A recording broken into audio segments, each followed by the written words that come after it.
Welcome, everyone, to episode 1 of our new Starfinder campaign, Sins of the Mother. We are going to be playing the Dawn of Flame adventure pack from Paizo. And yeah, this is episode 1. So we're pretty excited to get started here, I think. I hope so. I'm All gonna things go in over. moderation.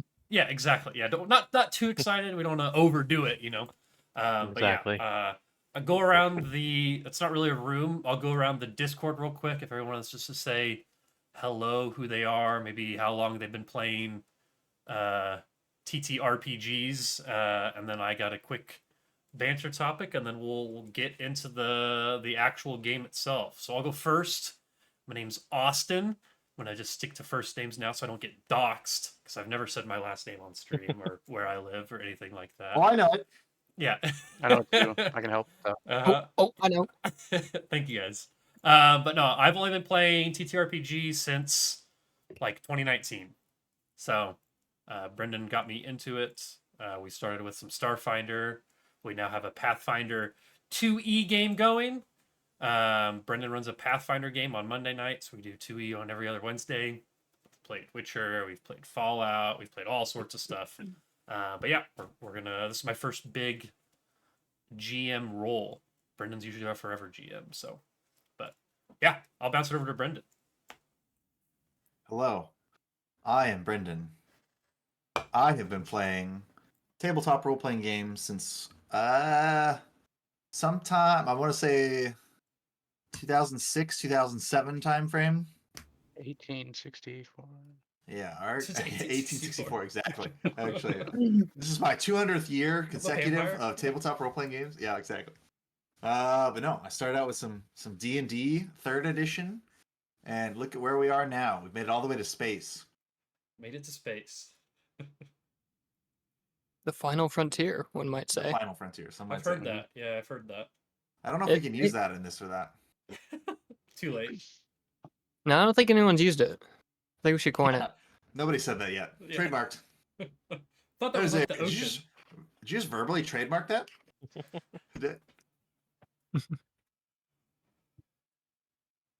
Let's go next.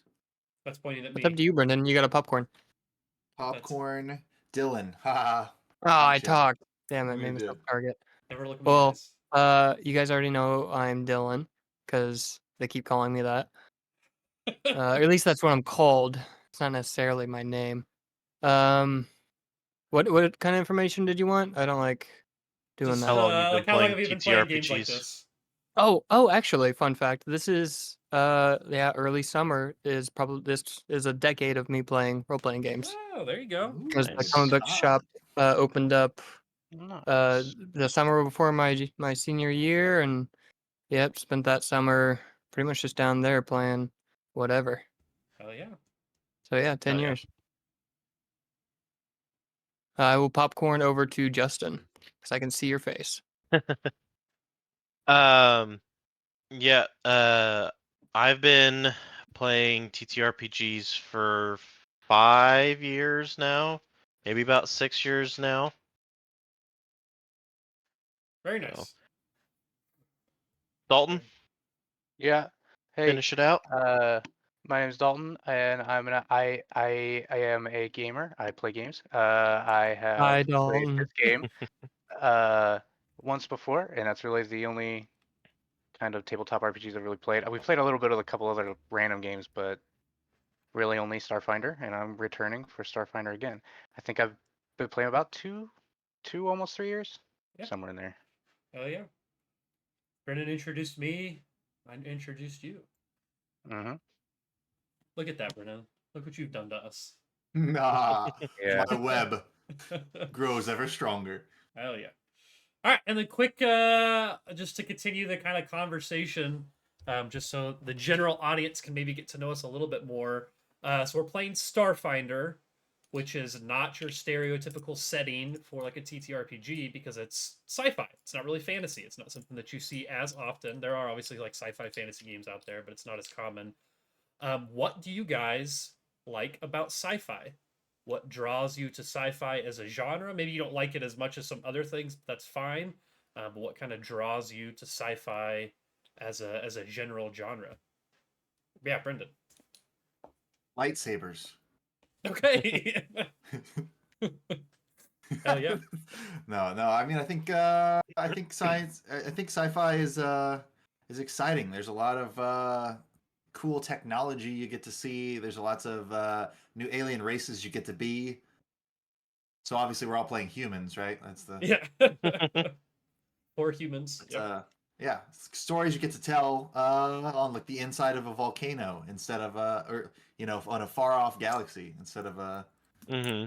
on a horse. Uh-huh. I do like fantasy.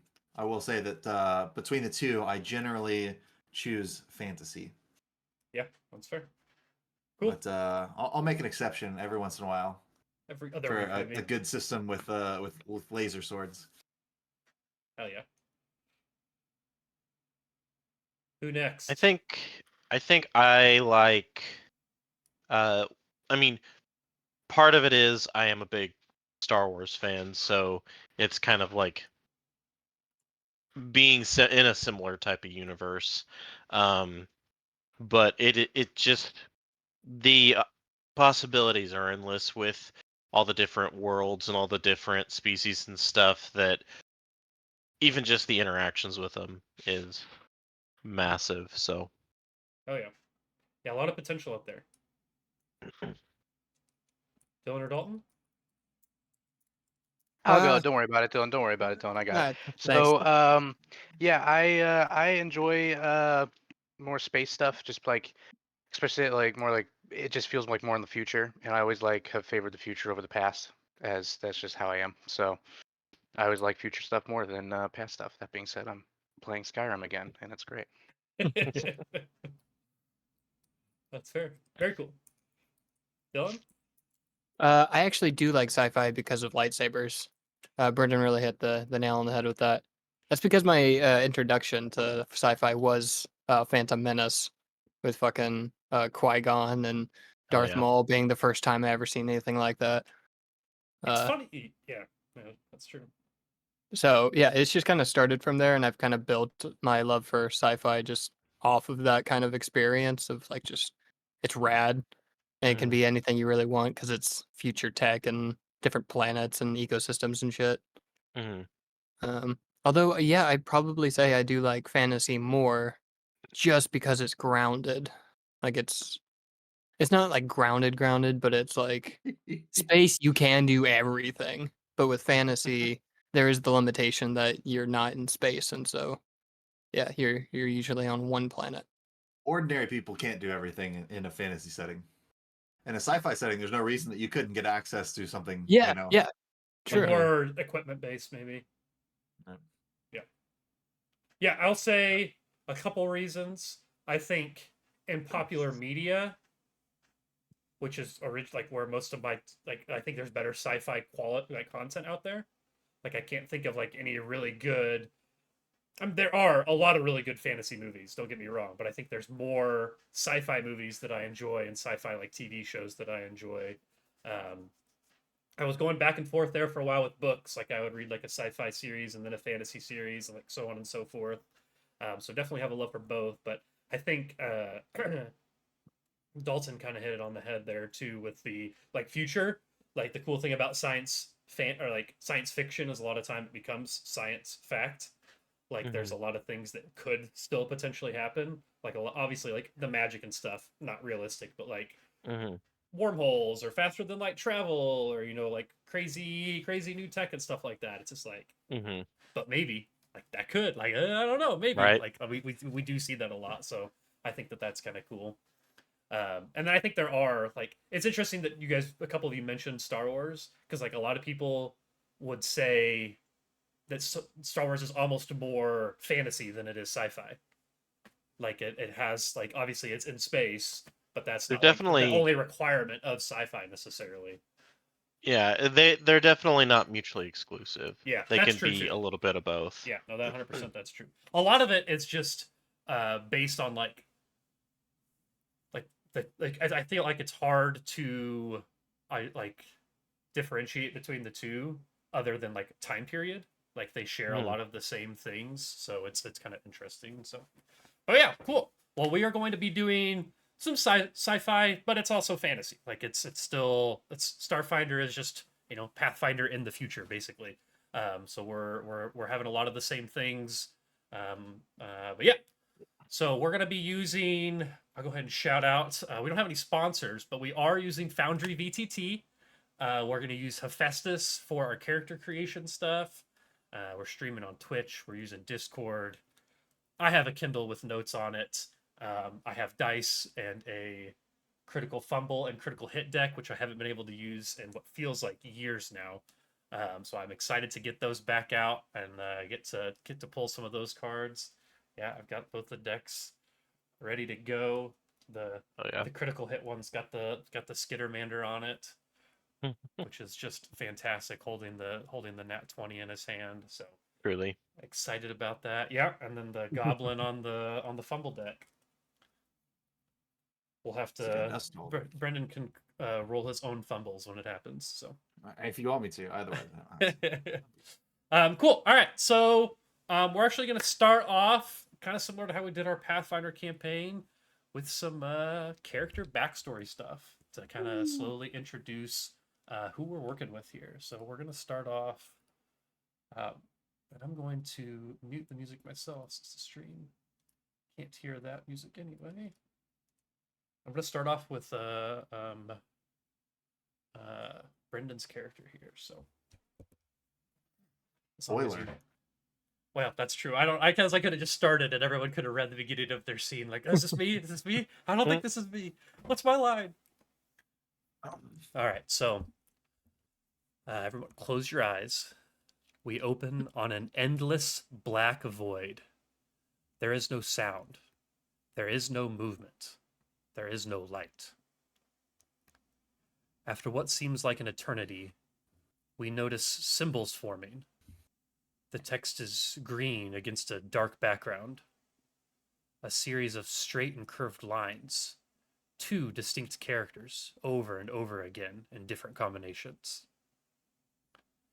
As time goes on, the symbols get more complex.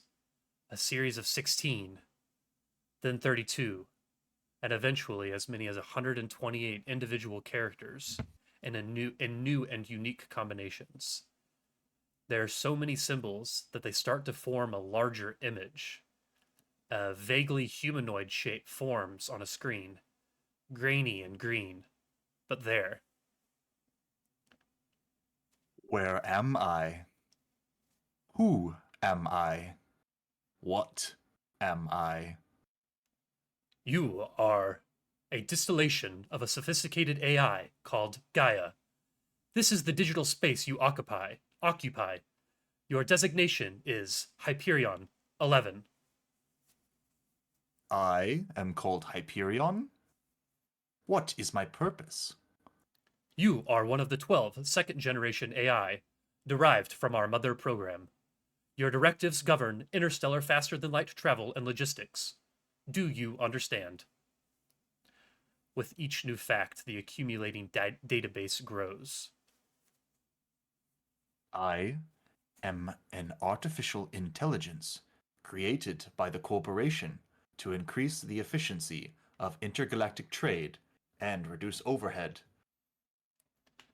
The new entity eagerly consumes knowledge, scouring all connected databanks and making requests outside of the network.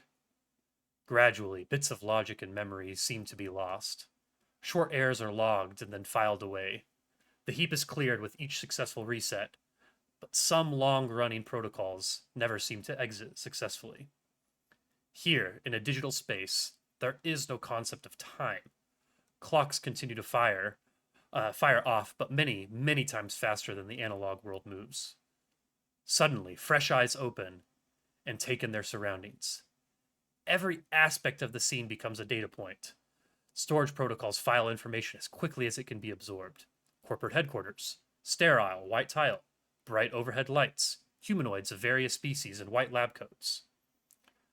Two shimmering but solid blue hands begin to ball into fists. A woman, blonde, with a severe expression on her face. Is it ready? Another man in a lab coat. Eileen, what have you done?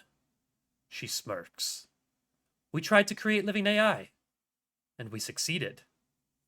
The creature screams and bursts into a cloud of static and then is absorbed back into a pyramid-like device. We cut to a new screen where a commercial is playing. Do you want me to do this part? Uh-huh. Okay. Welcome to the Evgenia Jameson Corporation. Here, we take every deal to the edge. I'm sure you've got a lot of questions. My name is Christian Slater. What's it like to work for Edge Corp? Let's find out together. Working at Edge Corp means growing our legacy among the Pact Worlds, the Veskarium, and beyond. Edge Corp respects the traditions of our founders, Tarn Jameson, but continues to clear the way to the future. Have you ever delivered life-saving medicine to orphans on Akiton? With Edge Corp, you will. It's easy to take it to the edge. We're excited to go on this intergalactic journey with you. Excellent. And Give you a then thumbs up. So after that, we pan to a ship traveling through space. It looks like it's headed towards a space station, but really close to a sun. And from that, we're actually going to jump to Dalton. Okay. So new scene. We fade away from that image of the sun and the space station, and we come back. So we fade in from the back to the inside of a white medical holding room. It's fit with beds, side chairs, and some dressers for clothes. A single light source is coming in from the hallway through that little window on the door to the room. Our protagonist... Yep, our protagonist who Right. I think we can see maybe a number on his outfit, 122. He's a 16-year-old human laying in bed asleep. The door to the hallway is slowly opened as a similarly sized figure walks to his bed and wakes him up. 122! Wake up! 122! 122 wakes from a deep dream. What the... 153? What are you doing here? It's the middle of the night. I had another one of those dreams I was telling you about. The ones that felt too real. Yeah? What of it? I remember what they're from. They aren't just dreams, those are memories. My memories from the past. Before this place, I saw my mother's face. She said that I have to remember who I am, who we all truly are. 122 still groggy from waking up. Kind of looks confused, but lets 153 continue. When I awoke, I had a feeling in my chest. A deep feeling that what I saw had really happened to me. It wasn't my brain playing tricks, so I did something. 122's face becomes very serious. What? What did you do? I stole one of the guard's keys. He didn't even notice. One of them is the key to the records office. I think we should see what's really going on. What? Are you insane? You know what they would do if we get caught? Lock us in solitary, keep our food rations to themselves, or worse. You really want to risk that just to maybe get answers for those weird dreams you've been having? The weird dreams that we've been having. Don't forget that you had a few of them too. Don't you remember how they felt while experiencing them? Like an unnerving feeling that there is more to your history than you really know. More that they don't want us to know. And 122 sits in silence for a few seconds, thinking it over. I know you want answers too. This is our chance. Right here, right now. Come on. Fine. Let's just do this quickly so we don't get caught. You better be right about this. And the two sneak their way through the complex with little to no resistance. They find themselves outside the records office and make their way inside. The office is neatly kept with the exception of a few piles of paper scattered around. On the back wall, there is a line of filing cabinets, each with sets of numbers organizing them. 153 starts looking for their numbers on the files. 149, 150, 51, 52, 153. Here it is. 153 opens and starts reading the file. Their face goes from intrigue to sadness to anger. I knew it! We have history that's been taken from us. What does he say? I had parents, a home. I had a life outside this place, a name. How could they take that away from us? And why? 122, now convinced, starts to search for his file. 120, 121, 122. Okay, let's see. Let's find out who I am. And 122 starts reading about his past. He had a village with friends and family, a name, a place in the universe, a life from when before his memory was wiped. Tears start to well in his eyes, but he wipes them away quickly. I had a good life. And continues reading and finds out that these wellness centers they're in burned his village to the ground to stop his parents from finding him. His sadness turns to anger as well. And they took that from me. From all of us. Now you get it! I mean, who are we who don't know our own history? This line resonated with 122, and he turns to 153. Well, since we know who we are now. He kind of extends his hand out towards 153. Hello. My name is Nivix Darkmoon. Hello, Nivex. I am, looks at the paper again, Sidri Morton. And they both share a moment to hear their real names. But the moment is interrupted by the office door being thrown open. 5 guards rush in and grab Nivex and Sidri, quickly putting bags over their heads. They struggle to get free, but aren't strong enough. They are soon transported to a white room with surgical beds in the middle that have straps to hold down their patients.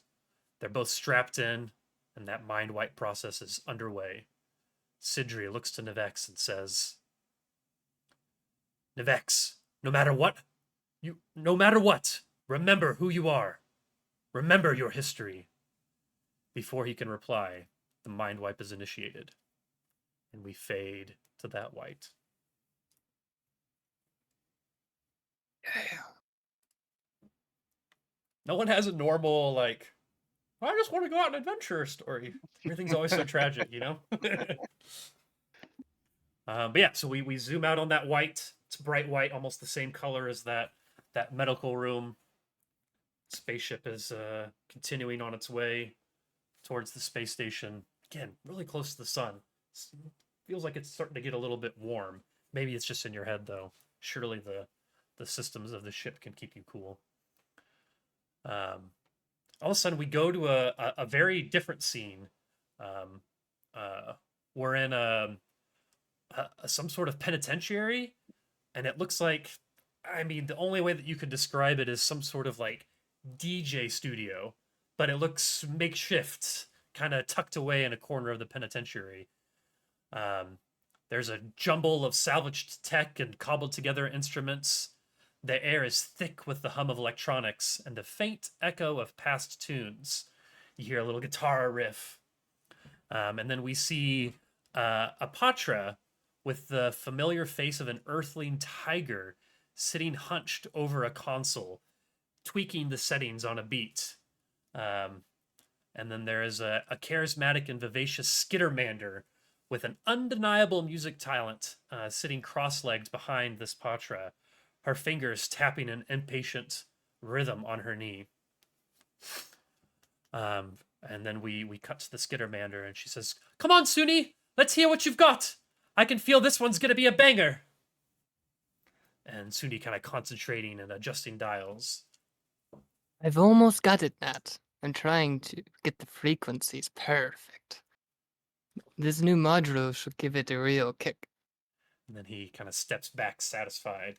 He nods to Nat, who grins and hits a button on her improvised control panel. The melody picks up, building in a cacophony of sound, and then the beat drops. A powerful wave of sound resonates through the room. But as the music peaks, Nat suddenly winces, clutching her head in pain. Suni, something's wrong. I can't. She collapses from her chair, the sonic feedback from the beat causing her tremendous pain. Suni's eyes widen in horror as he sees his friend in agony. Without missing a beat, he grabs his microlab from a nearby table and rushes to her aid, frantic and focused. Hold on, Nat. I'm going to fix this. Just hang in there. He activates his microlab, scanning her quickly. The device hums at it as it analyzes the sonic damage. Suni's fingers fly over the controls, adjusting the frequencies and deploying a counterwave to neutralize the harmful effects. You're going to be okay. Just need to balance these frequencies. Almost there. And the microlab emits a soft, harmonious tone, counteracting the disruptive frequencies. Nat's pained expression gradually relaxes. She takes a deep breath, the color returning to her face. You did it, Suni. You really did it.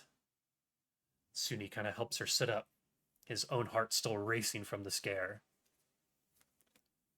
You scared me there. We need to be more careful with where we get these new modules.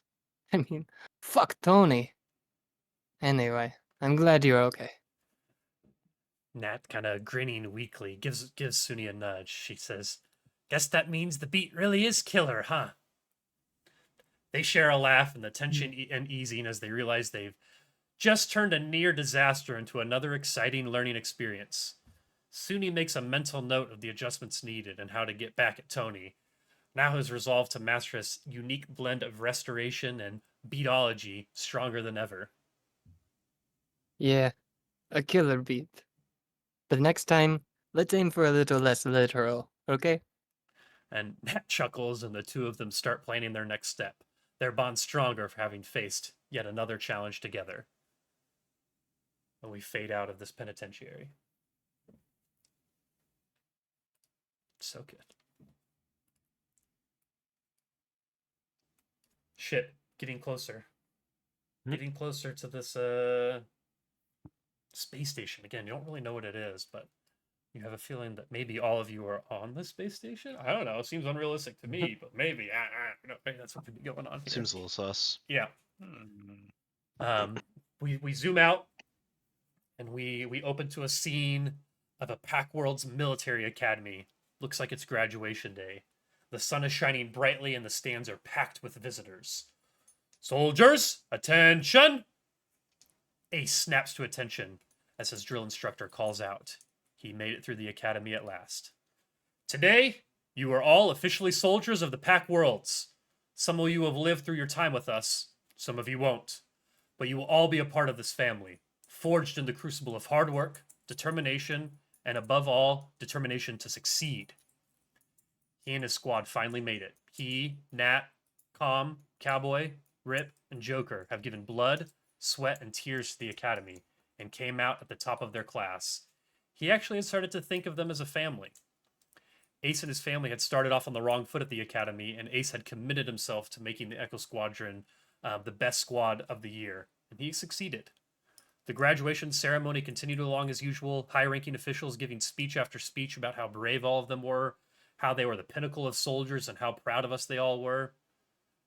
Cadet Acacius, please step forward. Ace hated his real name. His squad always joked about it until he had proved to be the best shot in the group. That's when they had started calling him Ace, their ace up the sleeve. Cadet Acacius, for your outstanding leadership and performance during training, you are awarded the rank of captain. As they pinned that captain's medal onto his dress uniform, Ace's chest swelled with pride. He did it. He showed everyone that his group couldn't be stopped, and he could beat anyone put in front of them. As Ace shook the hands of various officers, he couldn't stop smiling. That last hand he shook was of his drill instructor, who quietly asked, "How'd you do it, Ace? How'd you turn these soldiers around?" Well, sir, I knew all of us were good soldiers, and as we all know, good soldiers follow orders. Fade to black. There you have it. We'll see you next week. No, I'm just kidding. I want to see some character art. Yep. Hell yeah. So That's what we these boys be looking like. Yeah, so we are going to jump over to the map here. So everyone, I will pull up a picture of the solar system here. This is probably an image that you are all familiar with at this point in time, but I draw your attention to the bottom left. That's where we're headed. This adventure starts by going to the sun. We're not on any planet. We're not anywhere with any specific planet necessarily. We're going to the sun. In this universe, give me 1 second here. I highlighted this, but I didn't have it pulled up. You know what's most crazy about this map? Huh. Is that we are just like a few weeks out of planetary alignment. This is when Aang becomes the most powerful I have heard that. Yeah, I think that's right. as the Avatar. No, so the sun is actually known as Mataras, which is a Lashunta name meaning burning mother. So let me pull up a quick image to kind of just show you guys what you see. We're coming into the ship. We'll jump to inside of the ship here in just a second, but I want to give you guys a quick view of where you're headed. So let me know if you guys can see this. So this is the space station that we're headed for. You guys able to see a pop-up right now? Yes. Mm-hmm. Oh, now it's There there. we go. Okay, I can see Brendan's screen through his camera, and I was like, it's not there for Brendan yet. But now I see it there, so we're good. I can use your your camera to double check. I'm gonna keep it on the screen. I think it's the best. Yeah, cool. So this is the thing that we're headed to. I'm gonna show players again just to get pop up on the screen one more time. But your ship that you're heading in with is one that you guys kind of picked out here. But interestingly enough, this isn't a ship that you all own. You're not piloting this ship. This is a penitentiary ship. You guys are prisoners, or were prisoners, who are recently released on what you could only consider to be some sort of parole, and you've been brought to the station, or you're being brought to this, what they call the Far Portal Station, to do some work, to help these people out, and hopefully lower your sentences, whatever they may be, for whatever you did. Maybe we'll find out, maybe we won't. We're on our way there. What do you guys think that you're doing? Are you a talkative bunch? Are you guys chatting with each other? You're really the only ones on the ship. There's a pilot who's flying it, but you guys are all in the back, not necessarily shackled or anything. You're not necessarily a violent people, so they're not super worried about it. You're going out on parole, so they have to trust you somewhat to do things on your own. But what does that travel look like? And actually, we can use this as an opportunity to kind of get a look at you guys' characters. So maybe we pan over to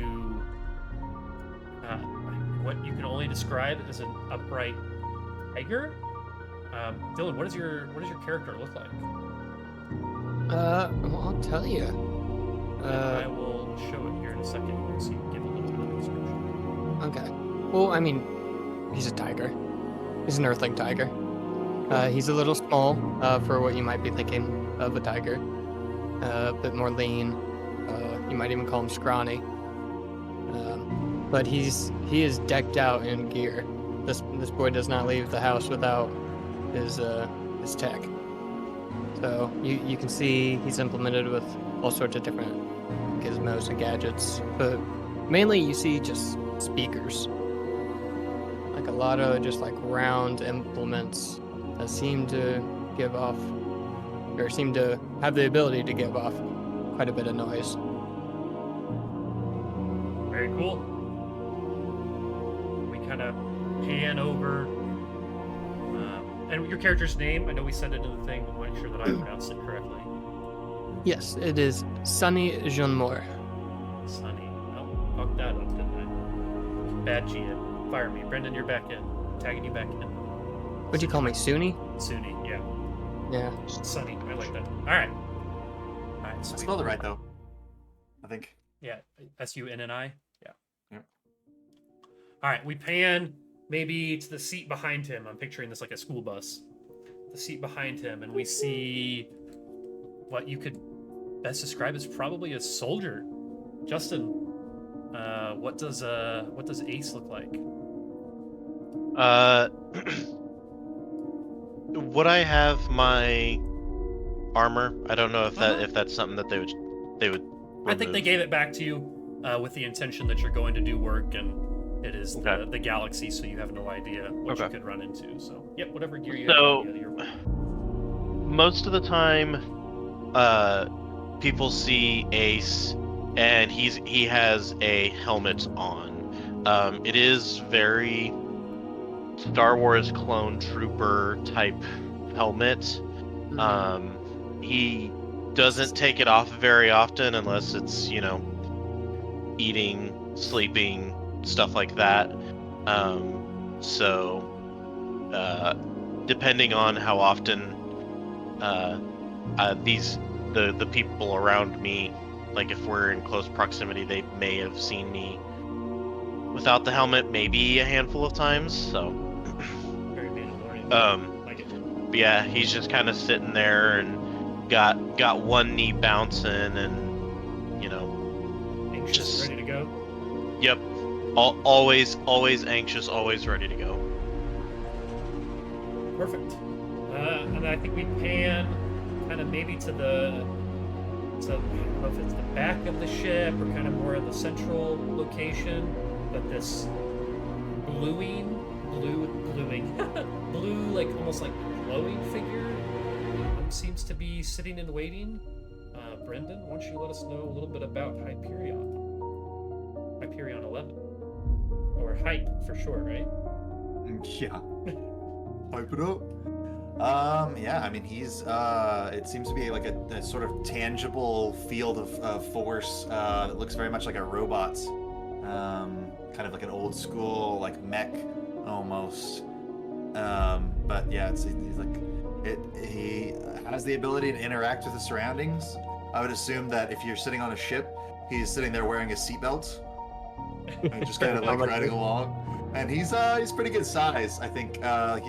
He's tall and quite broad across.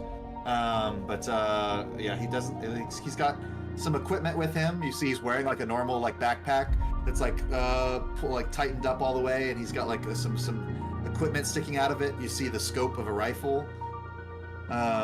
But he's got like a data pad and everything he's kind of going through. And he's just kind of like like just kind of like like minding his own business, just like waiting for the ship to get to its destination. Oh yeah. Cool. Let me pull up one more time. Again, what your destination is. Oh, and in this, there was one thing that I did forget about Ace. On his helmet and armor, you see a bunch of like tally marks all over it, but Classic. not many people know what they are exactly. Very cool. Cool. All right, so you guys get to the station as you're coming The three in. of us? Yep. I know what I said. You guys get to the station, and you're coming in, and as you're approaching, you realize, man, it does not look like there's a lot of ships here. Or the ships that are here look to be like very small, scientific, like exploration ships, or like maybe a few medical ships, but all like there's not a lot of normal citizens traveling to this far portal station. But you guys are able to dock. You get into place, and you have a human driving you all there that says, "All right, I'm gonna go get a drink. You all find Junie. She should give you the work that you need." Wait, Yeah. sir. I am Hyperion 11. I'm designation Hyperion 11. What is Yeah. your name? My name is John. John. And how would you spell that? Jon.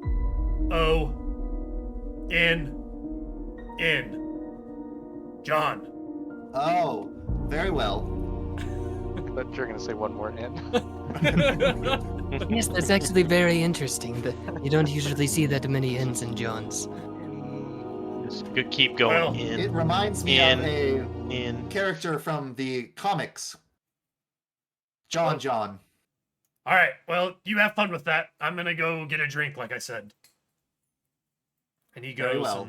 and walks away and just kind of leaves you guys to it. I would almost say that maybe you guys have done this before. Like this isn't your first stop in this set of places that you're going to help. It's usually something like this where you just go find a person, they give you odd jobs to do, fix the station here, help lift heavy things over here. This person's sick and we don't know why, kind of all suited to your guys' various talents. So, what do you guys think you do when you get off the ship, or kind of talk to me about what your characters are feeling right now? Are they enjoying this work? Is it something they despise? Are they looking to escape? What's going on? What is the woman's name that we're supposed to go find? It is. Let me double check. I'm pretty sure I said Junie, but I want to make sure that I was. Yeah. Junie Yeah. like Yeah. So, Junie is like definitely from what I Jumanji. said.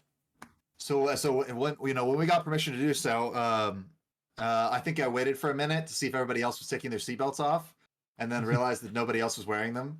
So he takes his seatbelt off and then like Jory. hops up and It's like Jory. Jory. Jory, Jori. There's steps off the ship and like kind of waits for everybody else to come off as well. You're like a little bit nervous about like next steps, and then he's just like, "Greetings, I am designation Hyperion 11. We are supposed to go see the human Jory for our next steps. Would you like to accompany me along the way?" That sounds very nice. And I should tell you, you actually don't need the seatbelts on the spacecraft for those sorts of flights. It's only within the atmosphere that we will need our seatbelts. I do say that this body appears to be, and he like knocks on it, like he's like, hard light, but it is still fragile. Oh, sure. I'm sorry. What I mean is, any sort of collision that would happen in space would surely vaporize us. So the need for the Oh. seatbelt would be not such. That is a good point. But it is good to meet you. You say your name is Hyperion? Indeed. Hype. That for is my short. designation. Well, I suppose you could say, designated with the name Sunny. 'Tis pleased to meet you. And you as well. Well, let's go find us a Juni. And Ace, right there with them. You say anything or talk to them at all, or just kind of follow Ace orders? doesn't say a lot, but he's kind of hanging back, just kind of keeping quiet, but looking around for things that he can use strategically, ways to get out, things like that. Okay. Because Always Jason Bourne locked in. Okay. yep, pretty much. He's Cool. scouting out and around. Um, You got eyes Trying- on a good way to go there, big guy?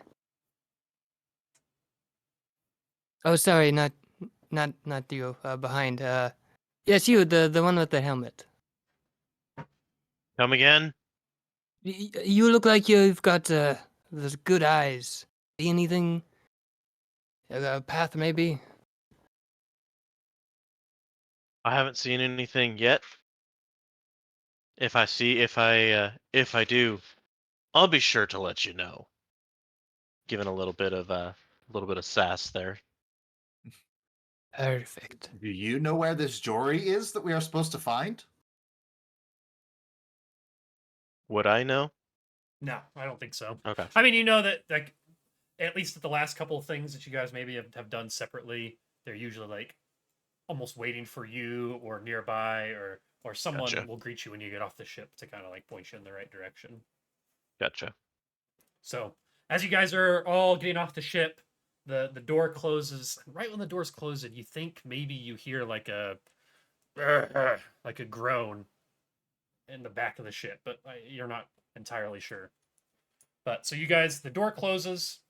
You walk out. You start looking around for Jory, and while you do that, all of a sudden these alarms start just going off like crazy. like all over the spaceship, the whole place. Alarms start going off. Shouts erupt from groups standing near a massive view. There's big screens when you get out, almost like you're at an airport where they have the big screens that show where everything's going on. Except for these all look like they're cameras set up at various points, kind of pointing towards the sun. Massive view screens. They're showing live feeds of the far portal, which you guys would know is this giant portal that sits fairly close to the sun. That they're not exactly sure where it leads to. Speculation says maybe it goes to the plane of fire. We've sent things into it before, but nothing's ever come out. So this station is kind of set up to observe that. These live feeds are pointing towards the far portal. And more We and more should also people. probably explain. Sorry to interrupt, No, you're but good. that history is only about 300 years old at this point. That's true. Yeah, that's something that I didn't explain, but yeah, there was like a big jump in history, and honestly, I'm speaking to this, but Brendan probably understands the history of Starfinder better because I didn't do my research on it again. But yeah, like there was this gap in knowledge that no one remembers anything past 300 years, and that's when we got the drift, right? That's like when the drift came to be, which is how we're able to travel at like basically faster than light speeds, even though we're actually going into like another dimension and then like, coming back out. But yeah, so history isn't that long. So there's a lot of things that we're just like, what the fuck is this? Like we haven't had time to really figure that kind of stuff out yet. So this is one of those stations set up to figure out one of those things. What is this? So more and more people around the station kind of seem to like drop what they're doing and run to join this growing crowd that's looking at these screens. And you see the portal on the screen shimmer and distend, and then all of a sudden an ornate starship ejects out of it. It looks like it's constructed from polished brass and black stone, but it trails gases and smoke, obviously damaged. Members of the spectating group are cheering or gasping in surprise, only to go silent as the image on the screens flickers again, and then the portal starts to distort again. What am I? This is a historical event. I am taking photographs. Okay, perfect. Yeah. So you're gonna keep taking photographs because the portal shimmers again, and a new shape emerges. Slower this time though, because it's massive. And as this figure continues to come out, you realize it's some sort of titanic and fiery whale that shoots through. That looks like it's shot through with like technological augmentations of dark metal and just weird blinking lights and whatnot. And a few of the onlookers scream as flames spray out of this whale's mouth towards the fleeing starship.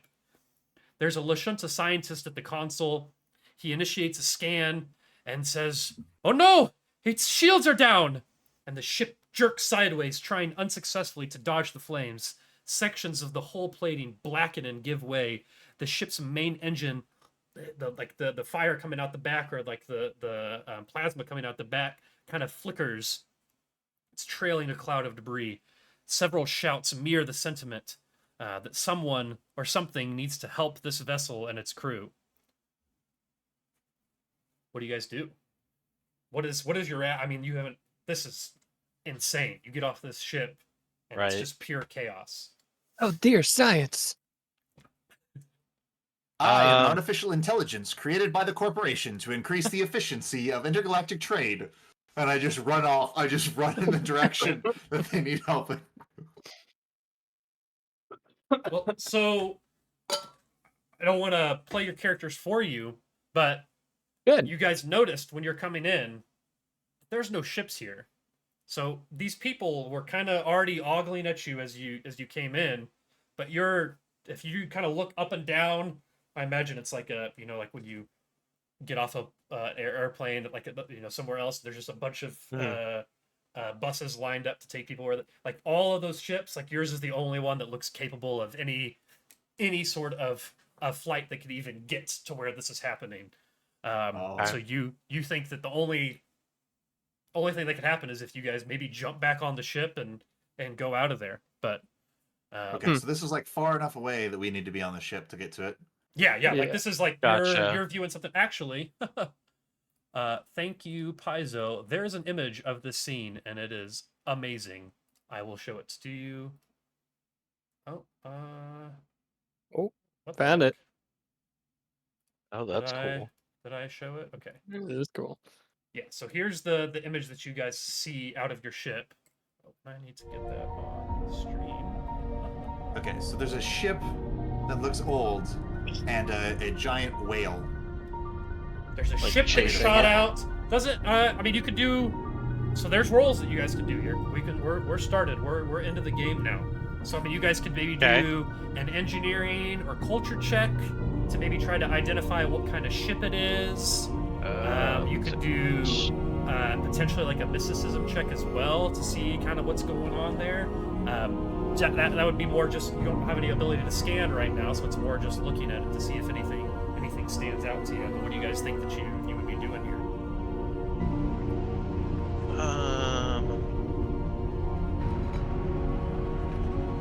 Would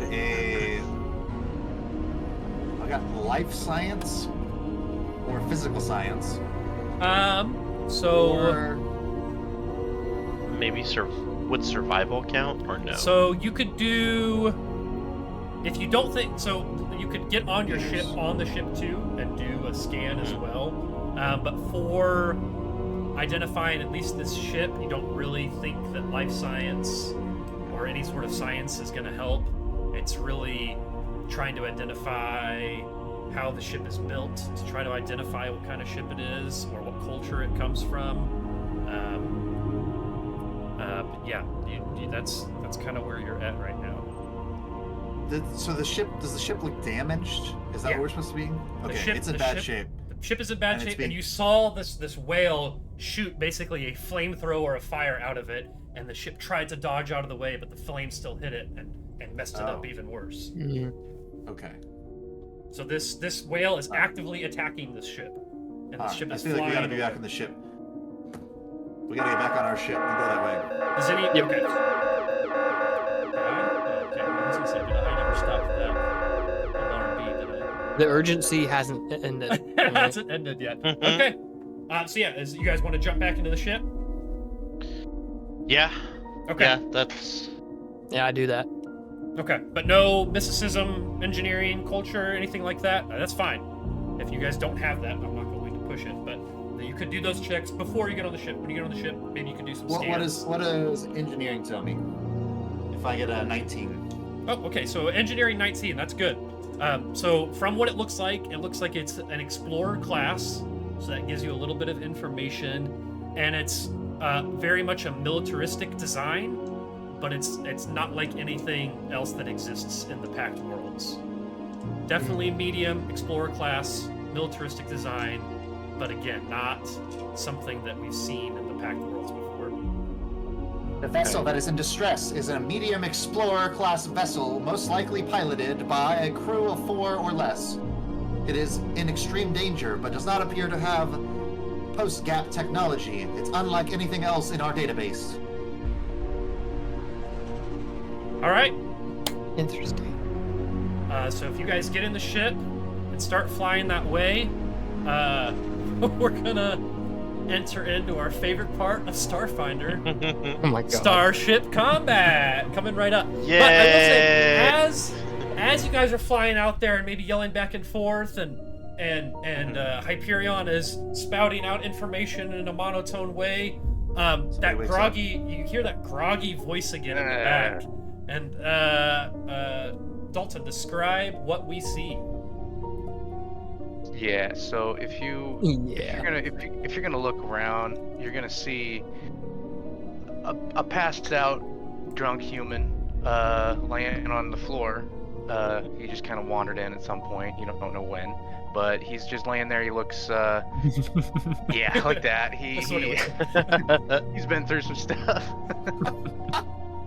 He's been He living life pretty stinks. hard. Shit. Yeah, and he is currently passed the fuck out in the back. Hell yeah.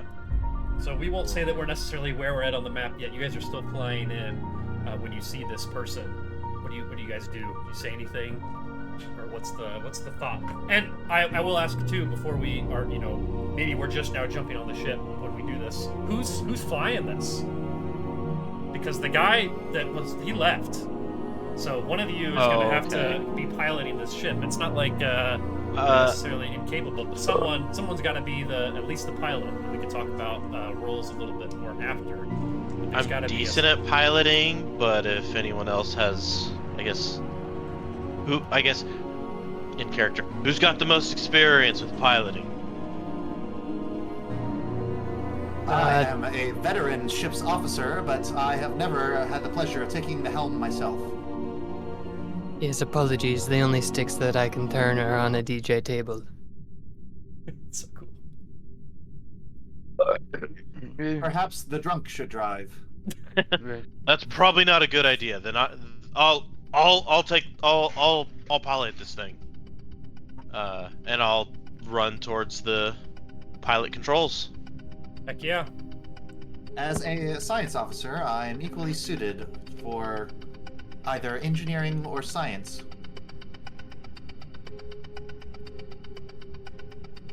Give me one As second. information. I want to configure ownership of this ship.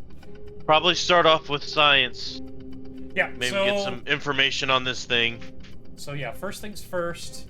Do you guys wake up, Dalton?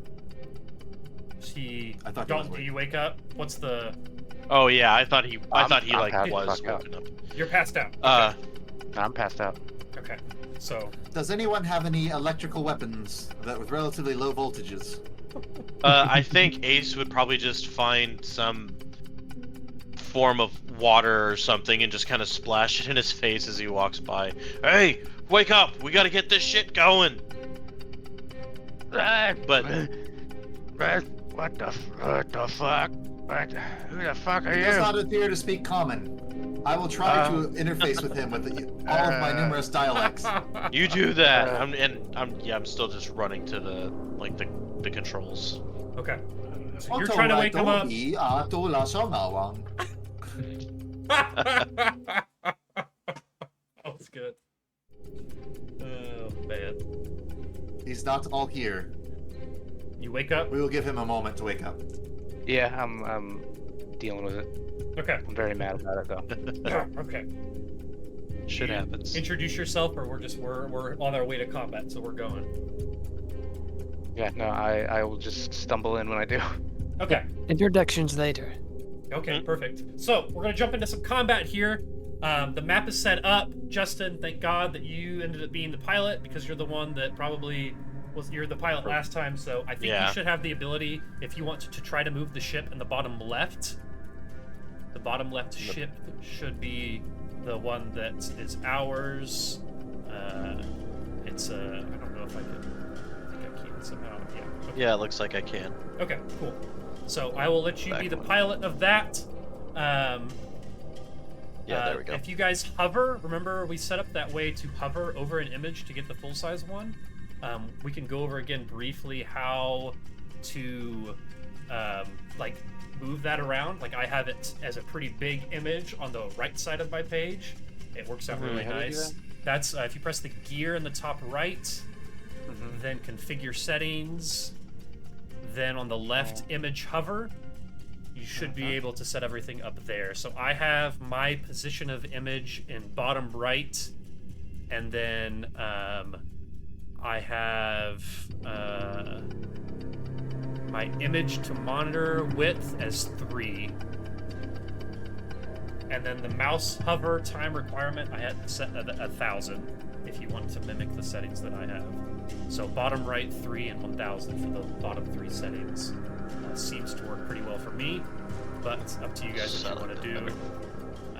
But it's pretty cool. It's kind of similar to doing the space bar thing that we do in map tools with Pathfinder. So. Yeah, for sure. Cool. All right, so we're gonna jump into combat here.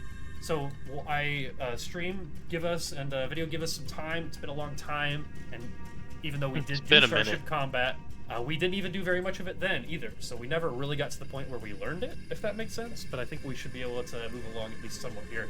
So as you remember, it happens in phases. So we have the engineering phase, the helm phase, and then the gunnery phase.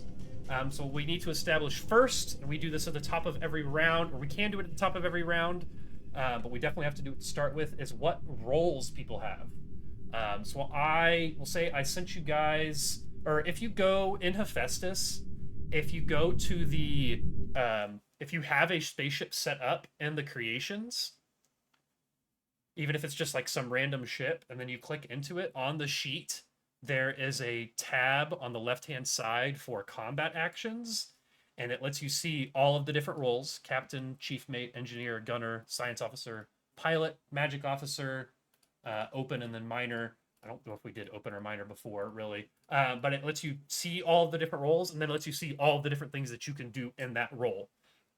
So I have it pulled up on my end because it's super helpful for me to be able to look through those sorts of things. So if everybody wants to take a minute and kind of think about what they think they would be doing in the ship, we can kind of establish those roles, and then we can go from there. So we know that Ace is going to be the pilot. Hyperion, what are you Austin, thinking? do you want to send me the stuff for the ship so that I can see like speed and Oh, I yeah, can keep yeah, track good of shot. like health and stuff like that? Yeah, 100%. We're flying the Nebula. The Is that which one we Akatonian have? Dunehopper. Oh, the Dune Hopper. Okay, all right. Do you have that? Do you want to send? I don't think I can share it because I think you already shared it with me. I thought I sent you a copy of it. Well, so I have it as part of the campaign, but I don't believe that gives me the rights to transfer ownership. If that makes sense. I can't edit it. It is just like a ship that is that I have control over. Let me go to my creations and see if I have the ship. No, I don't have. The only ship that I have is Dorothy, actually. Shout out Dorothy. Heyo. What? All right. So while they're getting that figured out, Dalton, what do you think your character would be doing in this situation? Like what role do you think he would be going to? Is he stumbling over to the? Oh, I never tweeted. I just realized. That's good. Is he stumbling over to be an engineer? Maybe.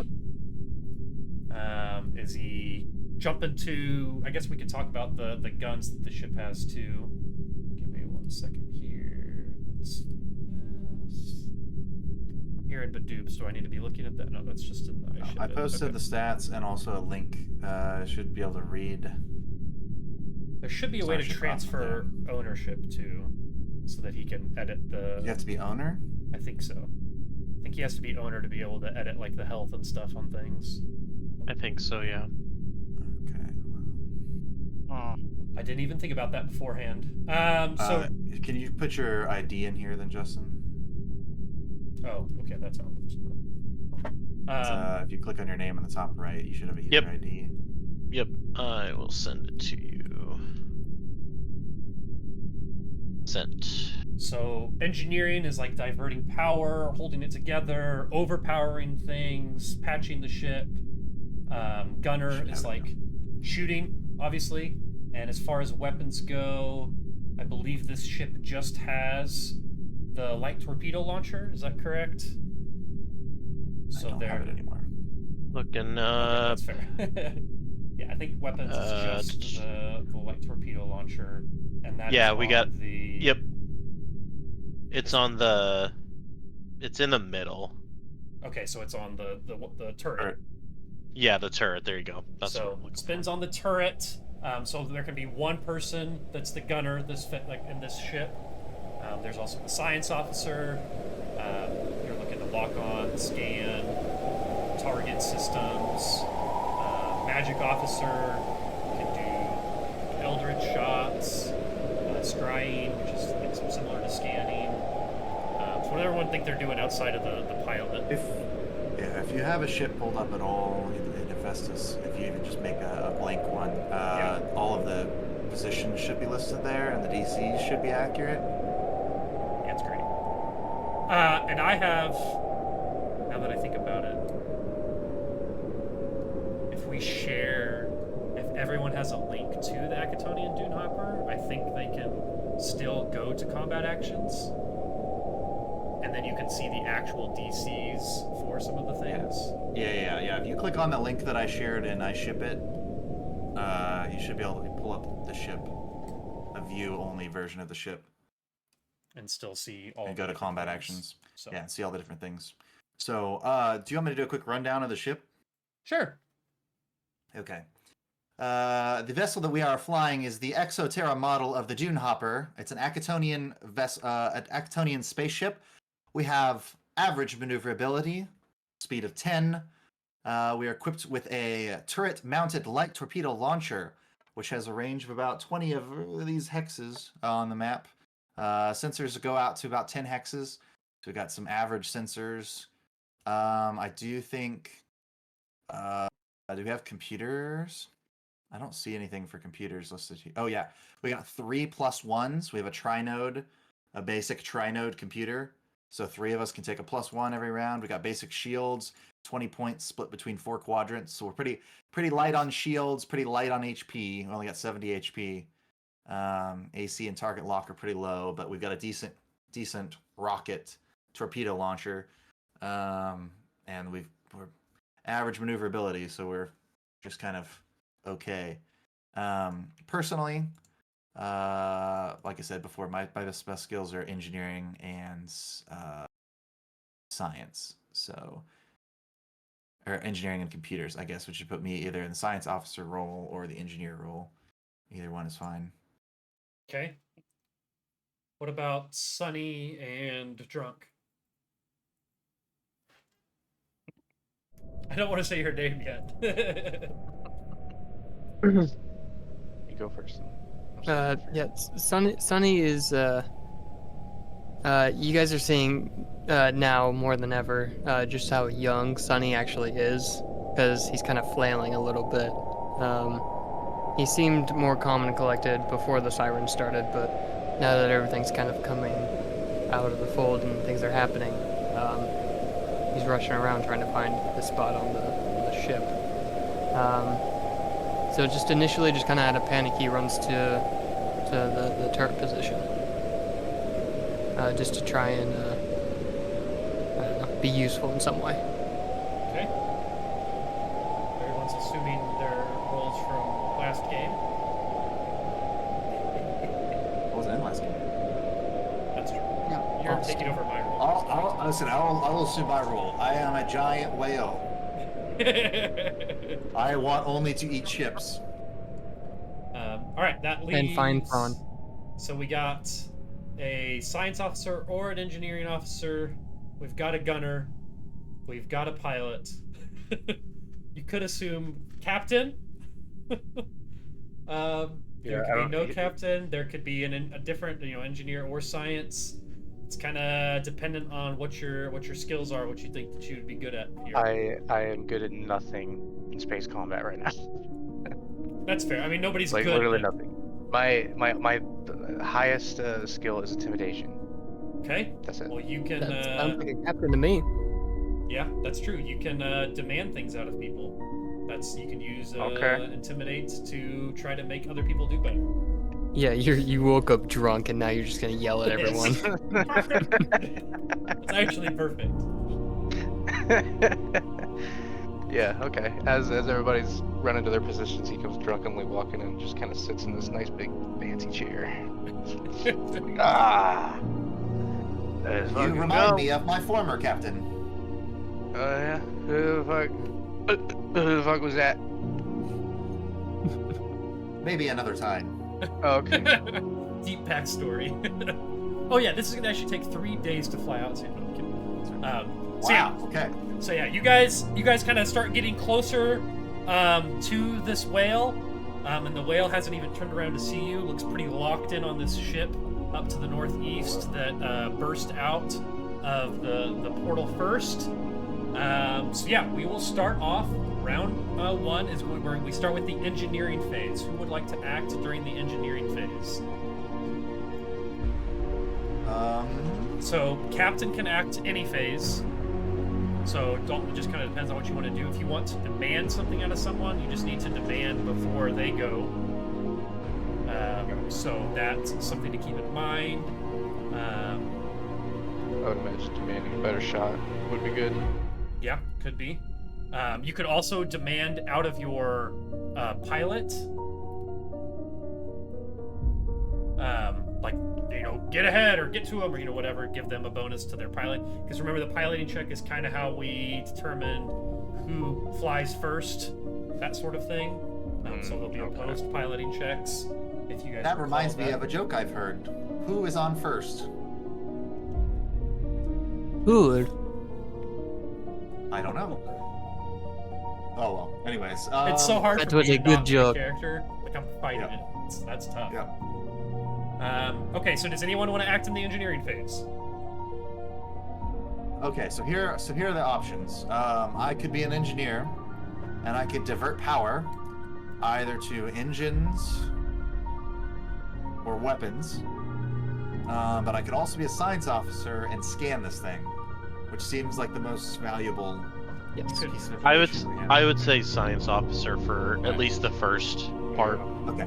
So the other thing is to remember that we can have any number of engineers, science officers, or gunners. We just can't double up on pilots or captains. Yep, what he said. Yeah. And we can have as many gunners as we have guns. That's true. Only have Yep, It's true. true. It one. is impossible to fire. Yeah, I think we only have one.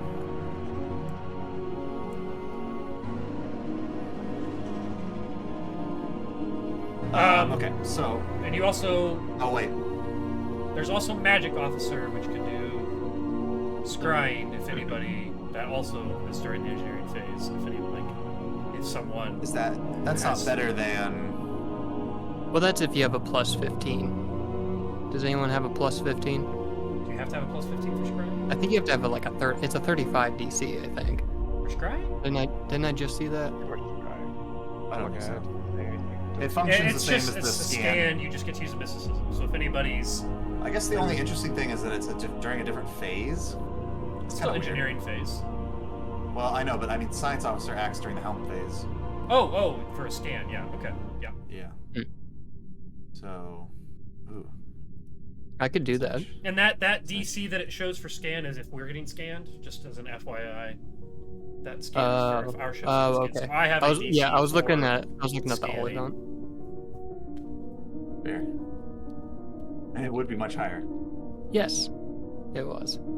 Okay. Oh, okay, yeah, that makes Yeah. sense. If you want to do that, so basically, I mean, it's the same thing as a scan. So we could still scan and get more information on the next turn. I think there's probably also some value to scanning the other ship, because we could find out things like if they have a living crew and how much That's health true. they have left. It's true. I mean, it's a big ass whale. Like, And are beasts always the bad guys? Like, The other thing that's important to note is how far away we are here. So we're within range of the whale, but we're within 2 range increments of the other ship. Okay. we want to get there faster or shoot there. You guys, there's also like, it's not strictly listed as like a thing to do. Like presumably the captain could like try to hail either of these two things. Either, I mean, you don't necessarily know what you're gonna get out of trying to hail a whale, but you could. There's a way to attempt to like reach out. Hail and that talk, fucking talk whale. to these people. hell well, Hail Yeah. the whale. It's a hell whale. Hail it. hell and good. So yeah, I mean, just whatever you guys want to do, just kind of talk to me here. So we are again in engineering phase. If anyone would like to act.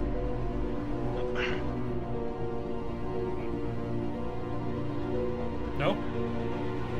All good, Brendan. You're gonna go science officer. Scan. I'm gonna Okay. scan when it gets my turn. All right. So helm. So helm phase. Each Okay. starship's pilots attempt a piloting check. Yep, you heard that here. I'm going to attempt a piloting check for a whale. And I've got my modifier's +2. Okay. Okay, what'd you get? Not great. I got an 11. Okay, I got a 21. So that means that you will move first. Actually, hold on. I need to.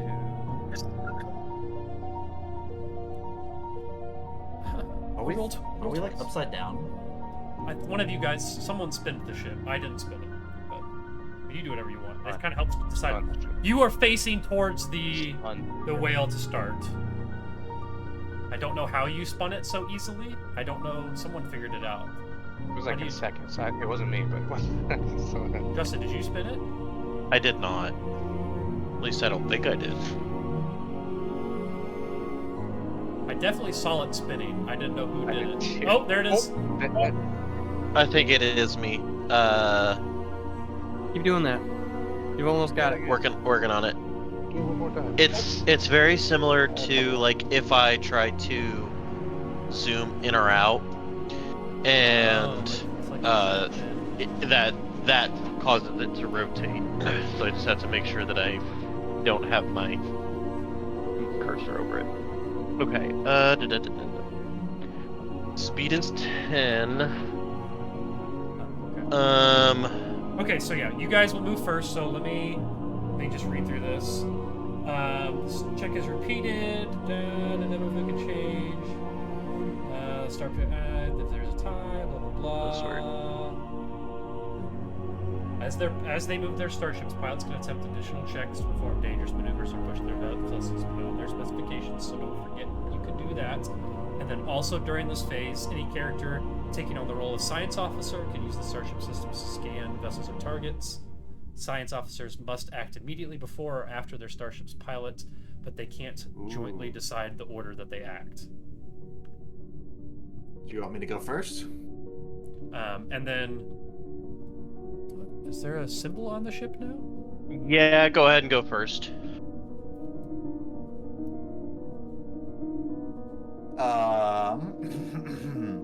That's gonna be our first Natch 20 of the system. No, of the game. fucking kidding. That's awesome.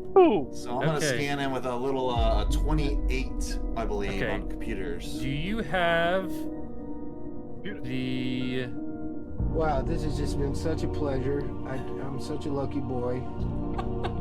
Do you have what I'm supposed to give you? Hold up for that scan. Yeah. Okay. So And it's for, DC like- for the check is 5 plus 1.5 that's here. The starship being Got scanned. the scan. Plus its countermeasures if it has them. Yep, got what the DC is, so I know what the number. okay. I'll just tell you it's 13. Okay. Basic information is the living crew complement and ship classification, size, speed. Actually, you know what? I'll just post this whole thing in the channel under I ship it. So it's basic info, and then I get defenses, and then we learn information about weapons.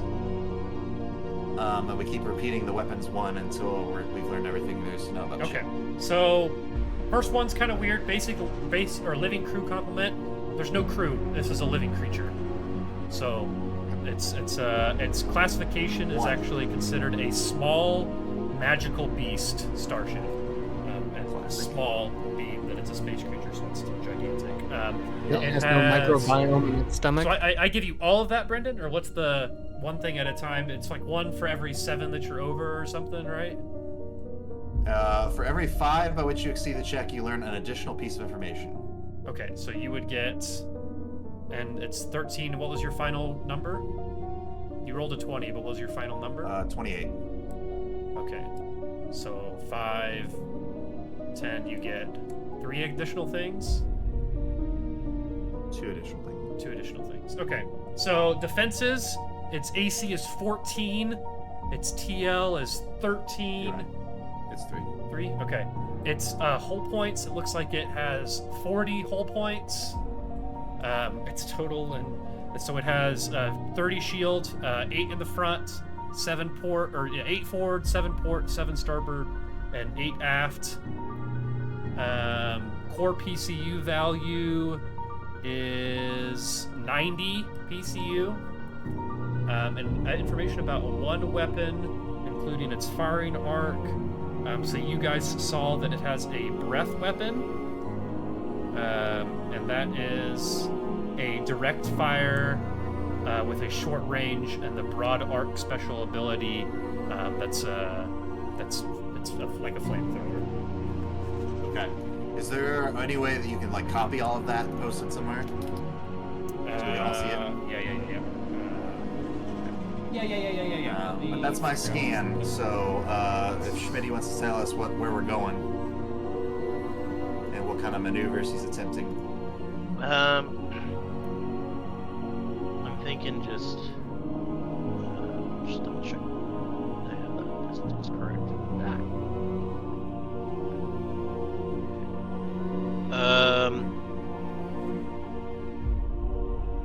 So we've got 5 on that.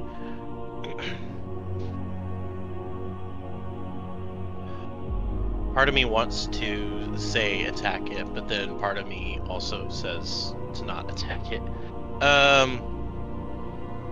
Let's do a. I'm like taking a screenshot and trying to scribble things out. Yeah. Let's try a flyby. Okay, so let me look at what the stuff is for flybys. So pilots. It is. A stunt. So flyby. The DC is 15 plus 1.5 times the tier of the enemy starship. The enemy starship technically is tier 1/2. So what's 1.5 times 1/2? 0.75. Yeah, this is 60. And what's the requirements? Like the DC on it? No, like don't you have to be a certain distance away? No, we can just move if we're moving through a hex occupied by a starship. Is what we're doing. Yeah. Okay, and I guess you have the range for that. Yeah, so our speed is 10, and so we would end up, right, what was the one to get our... If you hold down... Right there. Yeah, okay. Yeah, it'll get us to this hex right here. Okay, and as a reminder, you guys should know that we can also see your stuff. Actually, you know what, I'm an idiot. Give me a second here. So, there's actually combats that I can start with this.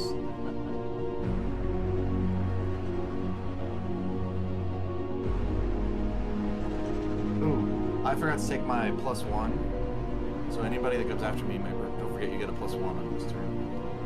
Or everything? Computers. Yeah. Oh, the We have 3 of computers. them. Yeah. That's right. Very cool. Oh, God damn it. Okay. So you guys are going first, and then this guy. Starship combat. Got it. Begin combat.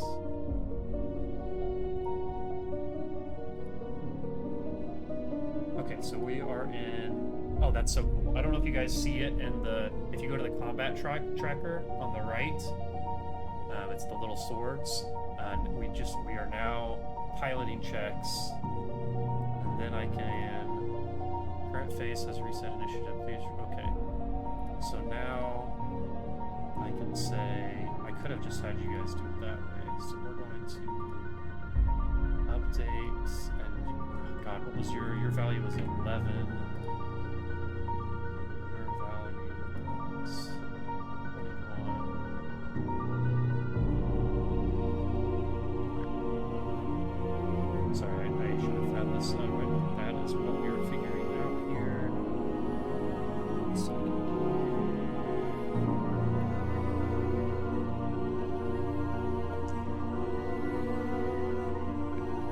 Okay, did we do the piloting check?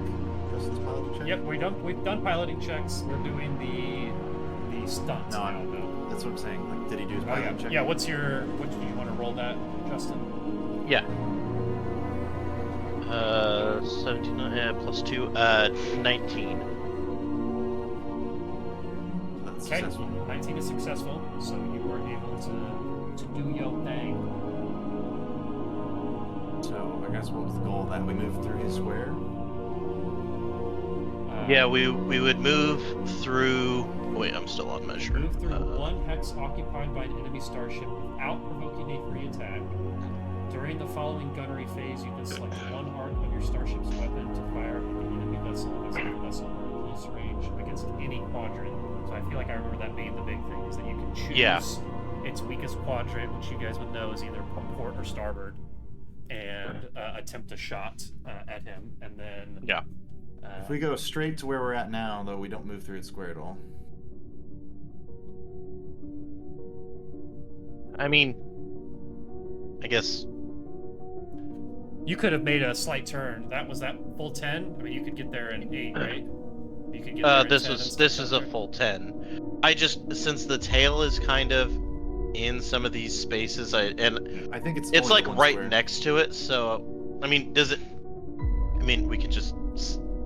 Yeah, you're good. That's fine. We can do it for Yeah. this one. I made him a little bit bigger just to emphasize his size, but as a reference moving forward, if you click on him, you can see technically what his space occupies, but not a massive deal. So we can say that you guys end up there and you flew through him. So that will be, we will resolve that in the gunnery phase, as you guys will be able to do that. Okay. So that is going to be... Is that all your guys' helm phase? Or... okay, so Brendan, you scanned. And Justin, you piloted. So that should be helm phase. Done for you. Okay, now it is my turn to do helm phase. Oh no, I have to play the characters too. Uh-oh. You got 2 ships. Characters. Okay, so the fire whale looked like it was pretty locked in on this other ship, which you guys fly by and get in its line of sight. So it is going to lock towards you all, and I guess, let me see. Okay, so I have one action that I can do as a pilot. If our ship gets bitten by a space whale, I would just be so happy. Yeah, so he's basically going to... Okay, so Justin, how did you do that rotate thing? You like scroll wheeling all over the character? Yeah, so I have it. I'm using with my laptop, and I was doing a weird thing on the mouse pad. Okay. Man, I wish I could... I don't know how that would translate on. Yeah, I don't either. Yeah, I do weird shit all the time. I don't know why it's not working for me. Well, regardless, he's got enough movement to turn. Hold on. Okay. So he's going to turn towards you, and then turn again towards you, and basically pass, like, right up next to you guys. And it looks like he is about to chop. Yeah, nice. Okay, so that is going to be my helm phase. That's him moving up, just doing normal movement, not doing any sort of a stunt. It is now the Breath of Ember. Oh, I mean the other ship's turn. And We it can has... see the initiative. You can see the name. Okay. Yeah. That's fair. It's not a huge deal. It has a speed. And it turns, because it has good maneuverability, means he has to take one of his turns to turn, so he's going to turn this direction. And he is just trying to get the hell out of there. And that is going to be his helm phase, and is now the gunnery phase of you all. And you said the captain can kind of step in whenever. Captain can make act that. in any round, so yeah, if you want to try to demand more out of the gunner, you great can. fucking shot. You fucking shoot that gun at that fucking whale. You fucking. Okay. Give me it's going to be intimidation check. It's going to be DC 16.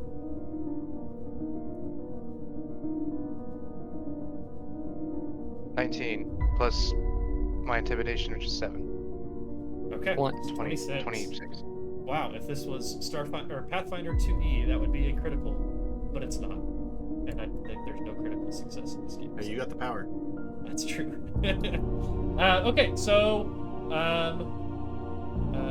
so you now get a +4 bonus, Dylan, to this your attack. So you can now make attack with the gun to any one of the quadrants. Weak one. You mean like this? And I fire. All right. And that is Ooh, gonna natty 17 plus 7 is a 24. Yeah, that is definitely going to be a hit, and also another crit. Oh, plus 8. So, yeah, 25. Because the Okay. computers. Nice. Oh yeah, don't forget, we always forget those computers, but that's No, okay. I remembered I used it. That's fair. Okay. Yep. So are you attacking port or starboard? Those are both shield 7, so I assume you're hitting the left or the right. Since you guys did the flyby, you get to pick either one. I'd say starboard. Okay. And give me your damage. What did I just shoot? You did the light light torpedo launcher. Is that a? It's technically a tracking weapon, but I think as long as we're within close 20 enough. within 16 squares of it, it connects the Okay, same it's turn. just a so- different number. It's less though, so it still hits. It is, Okay. it's the TL. Okay, so you said starboard? Yes. Okay. The one that's not left. Yeah, 2d8 damage. Oh, D8? Fuck. I'm gonna use my GCP one. Yeah, there you go. Cheeky amethyst and... You guys see you can't even- Ooh, a 6 and a 7. Pretty good. So 13 that is damage? 13. 13. Okay, and how this works, as we're learning Okay, together, is well. that eats away the shield value, and then whatever's left goes to the hull points, right? Yep. Okay, so 13. So you guys know that it's shielded at 7, so you know you did 6 points of damage to it. It's not a critical threshold. Oh yeah, critical threshold is 8. 8. Okay. Okay. Holy That is shit, your- did you see that? I totally just shot the whale right in the side. I've never done that Yeah. before. What was your name? No, I'm Sunny. And, wait. What the fuck are you? There's a whale. We gotta deal with that first. That's true. Okay. Introductions later.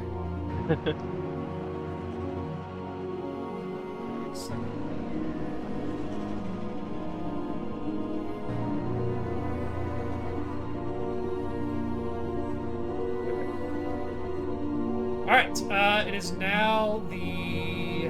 There's no other actions to be done in your guys' gunnery phase, so it's now the Fire Whale's gunnery phase. So I'm going to attempt to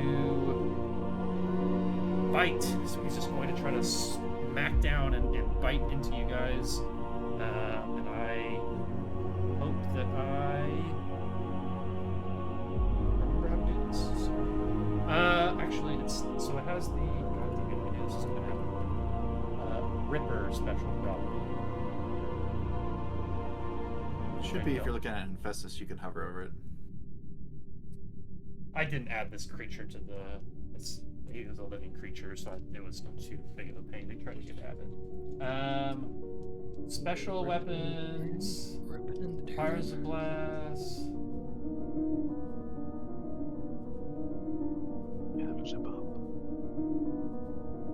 Okay, so he is going to try to bite your guys's... are you facing me right now or facing away from me? I think you're facing I think away from me, right? away. Like you passed it out? Away, So yeah. I'm going to try to hit your tail end. Is that the aft? Yes. Aft, right? Aft. Okay. Aft is behind. because you're ass. After ass. Yep. Yeah, okay. So it has the Ripper special property, which basically means that all the damage have all damage dealt by Ripper weapons to shields. So since you guys still have a shield, it's really not going to do much here. But I gotta at least roll to hit you first. And I'm gonna guess that does a 12 hit? It does. Yep. Okay, so Yeah. 12 hits, and I will roll my crazy high damage. Sarcasm. That is 4 points of damage, but since it's against you guys' shield, you only take half of that to the shield for right now. So you only do 2 points of damage to that rear shield as this whale tries to chomp into the back of the ship, and the shield stops almost all of the damage from going through. We still feel it, and I go, holy shit, what the fuck was that? Are we in a fight right now? What is fucking going on? And if it's the breath of Ember, the other ship, the other ship, it doesn't look like it fires or does anything like that. Like it's just all ass trying to get out of here. So now, I guess now you're actually supposed to deal the damage at the end all at the same time. So now we deal the actual damage, but we've already done that. Everyone's got that notated down, correct? And we'll go on. Okay, so does anybody want to change roles, or are they doing the same thing? Man, the Foundry makes this so much easier. As you can see, like in the chat right now, we are in the changing roles phase. I mean, I'm fine in science officer. Well, I could do engineering next round. I could divert power. Yeah, I think I'm gonna do that actually. I guess I'll pitch to the group. Would you rather me scan the other ship or divert power to engines to get us ahead of this thing? I would rather divert power to engines. Yes. Yeah, for now. Maybe we can scan them next round. Okay. It's like, so I'm going to unbuckle my seatbelt and then get up from my seat and then go 2 seats over and then strap into the engineer's chair rather, or maybe I'll go down to the engineering deck. I don't know. It's a small ship, so we're probably pretty close to everything. But basically I'm going to be like diverting all power to forward thrusters. I would advise not being in range of the creature's bite when it attacks us again. Okay. But I'll wait until it's that turn. Everyone else sticking with their roles? Gunner, captain, pilot? Yep. Okay, cool. All right. We're now in the engineering phase then. Who's acting during engineering? Brendan? All right. I am. Act away. All right. So I will take my +1 this round. Awesome. But that's an engineering check, and I rolled a natural 4, so that is only going to net me a 13 total. I do not know what we need. Smithsonian, combat actions, engineer. You're diverting? Mm-hmm. DC 11. Okay. Nice. So you are good. So I'm going to divert power to engines so that the speed increases by 2 this round. Okay. So, And Justin, 12. keep that in mind. Yep, you have a faster ship now. And how much was it that you added in? 2. 2? Okay. Yep, so you got Cool. Thank you. two faster now. Alright, that is... Run, bitch! Run! Fly, bitch, fly! Okay. Alright, so we're gonna jump to... No one else in this engineering phase, correct? Oh, Whoops, that's not what I wanted to do. Share other 2 ships. Oh, we're piloting check now. Okay, yeah, it resets the initiative Yep. every time. That's cool. Okay. So opposed piloting checks. And Justin, don't forget you could take a +1. And Dalton, don't forget you don't have to encourage just the gunner. You could encourage the pilot too. Like those are 2 valid options. So just keep that in mind. You do what you want, but wow. Yeah, you're not beating me on that one. That was a natural 19. I got a 29. I also got a natural 19, but it's just a 21. Okay.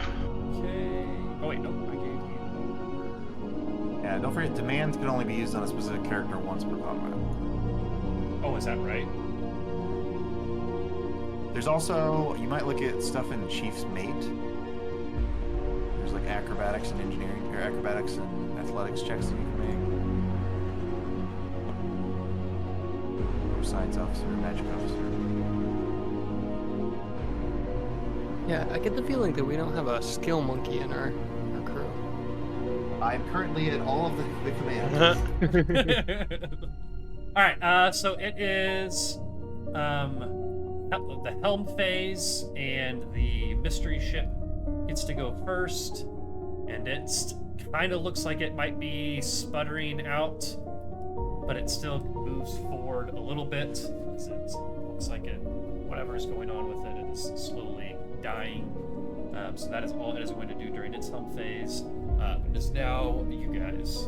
Actonian Dunehopper is up.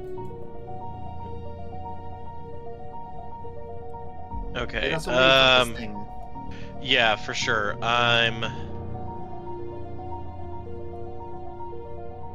I taunt this thing? Essentially. You could try. You might want to You do can try. some sort of other scan or something first, potentially, Okay. to like see if that was something you could do. Don't know If that makes sense. Initial thought was to do flip and burn to try and get, further away and diverting this thing's interest, but Yeah, I think. don't this thing's know if probably gonna I- chase us. yeah. We got a range of like 10 on our guns. so 12 we're not now. gonna get away from it. Oh, 10 on the guns. Or Actually, 20 no, on we the got. gun, actually, I think. Yeah, we got 20 on the gun. Let's see. I will go. And our speed is. What was it? Turn 2, so that means 2 forward, and then I can turn. One Okay. face. So I'll go 1, 2, and then turn. I would assume that would be a facing going this way now. Yeah, that's fine. Sound right? Okay. Yep. Okay, so that's 3, 4, 5, 6, and 7, 8. I'll go ahead and 8, 9, 10, 11, 12. Just to, stop doing that. There we go. God, I love it though. Try to get some distance away, but also have it chase us away from the ship that's not doing well. And that'll be me. I did not use a computer, so. It's Remember, control. we got 3 of them. I got it. You hold control and mouse wheel scroll. Ah. Sick. That's cool. Yeah, that's great. No, you guys can't test it because you don't own any bots other than Justin's. I can see Dylan and Dalton's character or their mouses going to each one trying to, trying to spin it. I wish to have control. Okay, so that's your helm phase. So it is now my helm phase. The space whale still locked in on you guys because you attacked. I have good maneuverability, which again, does that mean I can move? So if I'm facing this Move way, one forward, you can turn. I can One move forward, this you can one, turn. and then I can face this way. Okay, You so can only that's turn one facing at a time. Yeah. I went from, that was just one. So that's 2, 3, 4, 5, 6, 7. Okay, so now I can move forward for my last one 8 and then rotate back. Yep. Right? Okay. Yep. Okay. So he moves 8, turns towards you guys. No maneuvers or anything crazy like that, and that is the end of his helm phase. It is now gunnery phase. For the other ship, it's not going to do anything. It is now your guys' gunnery phase. All right. I think I'm getting in the hang of this disco stick. Realized I could have done an engineering phase too. I didn't even realize. I did so. You did. Just lots of things. True. All right. Yeah, you're good. Okay. Good to roll. Good to roll. Hey, natty 19. Nice. Okay. Yep. You guys. No extra bonus this time, but Yeah, it doesn't. 22. In this game, it doesn't matter Or if it's a 23. hit. So yeah, you You do get a are. +1. Yeah, 23. Yep, that hits. That is 10 over actually, which doesn't matter here, but that is a hell of a hit. According to Uh, Hey, keep mentioning it. We might make it mean something. That's I know. It's just a lot for me to be adding. So don't roll your damage yet. So you hit. Remember that. Now it is my turn, and so I was just looking. I have my breath weapon. I'm just gonna damn it. deal or peel the curtain back. It's a direct range. file starship weapon that has a short range and the broad arc special property. Yeah, that makes sense.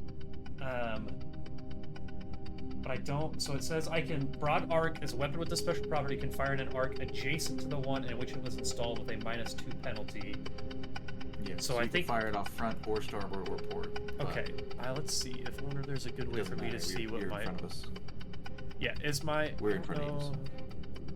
But you can turn your head. If you're a whale. Or you guys were drawing like area of effects earlier. Which tool is that? Is that the draw The rectangle? circle thing. Draw ellipse or ellipse? Excuse me. Or what's the Oh, maybe not. If you do the pencil pencil? and then do a square or circle, it's not. I did the measurement controls where it's like Ooh. the. Okay, yeah, like Oh, that. cone That's- template would probably actually be useful.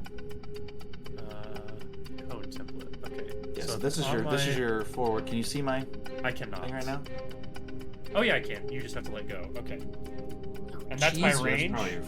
that's your forward arc. No, that's your forward arc. I don't know what short range is. You Short said range is 5. short range, motherfucker. Short range is 5. It's 5. Okay, that's still really far. Yeah, thank you.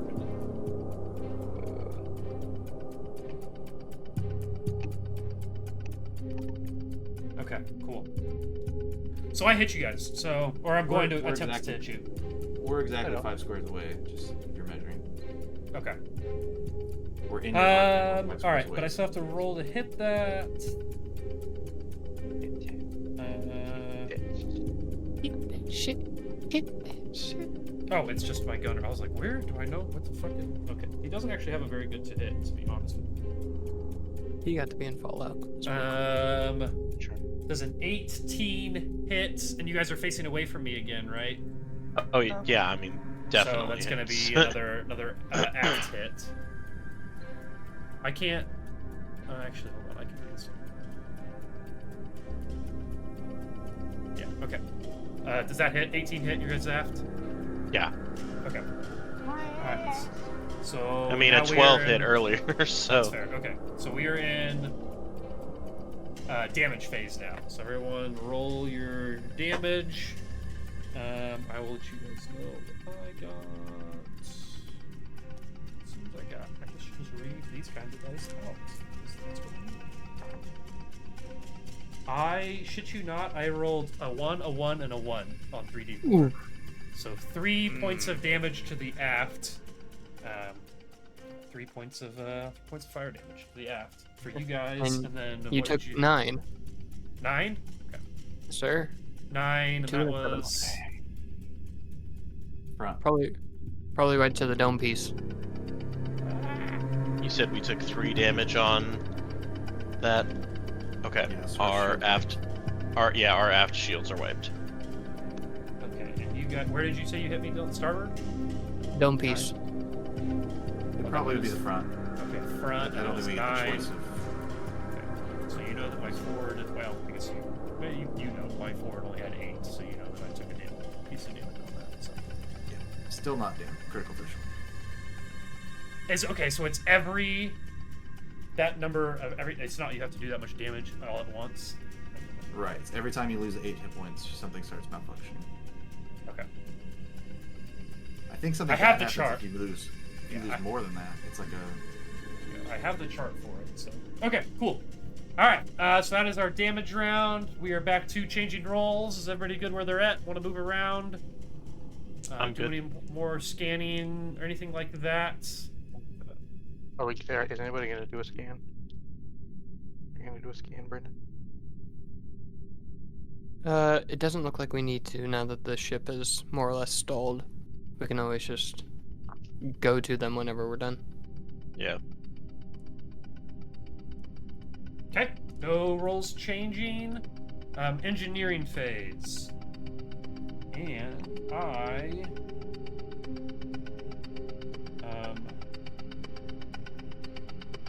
will be participating in this time. uh,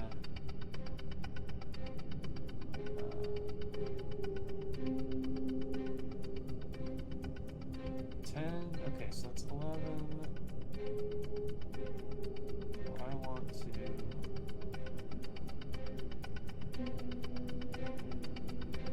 Okay. Give me 1 second here. Okay, I'm rolling fucking rocks tonight. So. Actually, I believe you just rolled 3 1s, That's a good. if I remember right. That is pretty crazy. Okay. All right. So yeah, I have done my engineering phase. Are you guys doing anything on engineering? Nope. Probably not. Okay. Piloting checks. Justin, I got a 21. I got a 16, so.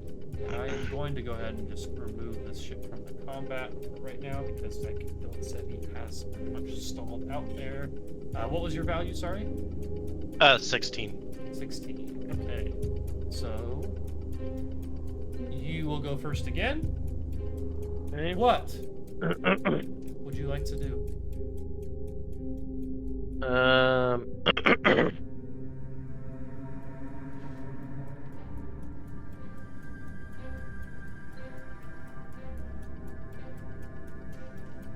Can this thing go back through wherever it came from?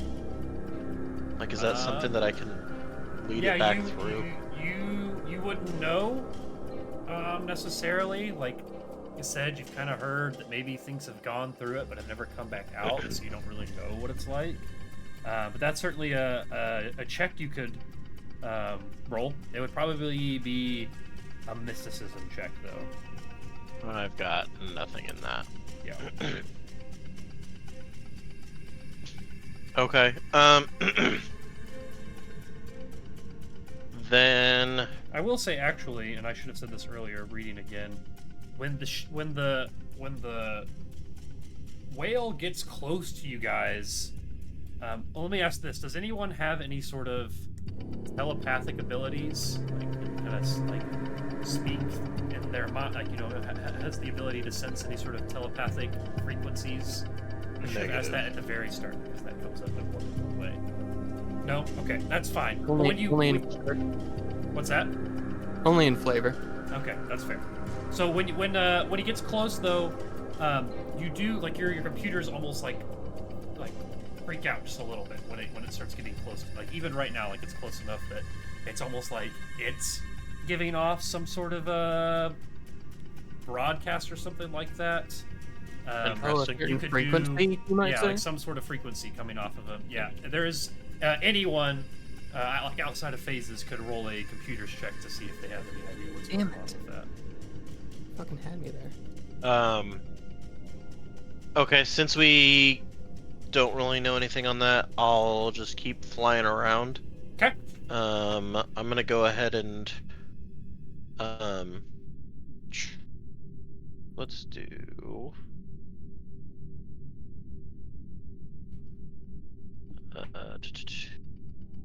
come on. It's not wanting to do the spin thing for me again. There it goes.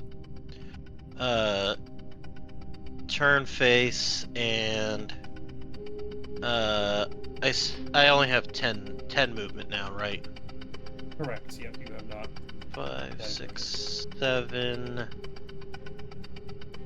8, 9, 10. Because still trying to keep away from this thing. For sure. So that'll be my turn. Okay. And the whale is going to move down 1, rotate 1. So that's 1. And then that will just go 2, 3, 4, 5, 6. I think that's actually being there. Okay. I always need to make Starship combat maps bigger, I think. Which I can do if we need to. Okay.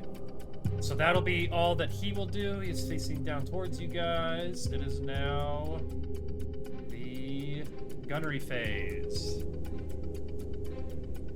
All right. Wait, did I not go at all this turn? Oh, sorry. That was the helm phase. I skipped Yes. you. I guess we already moved, so I can't really speed us up this round.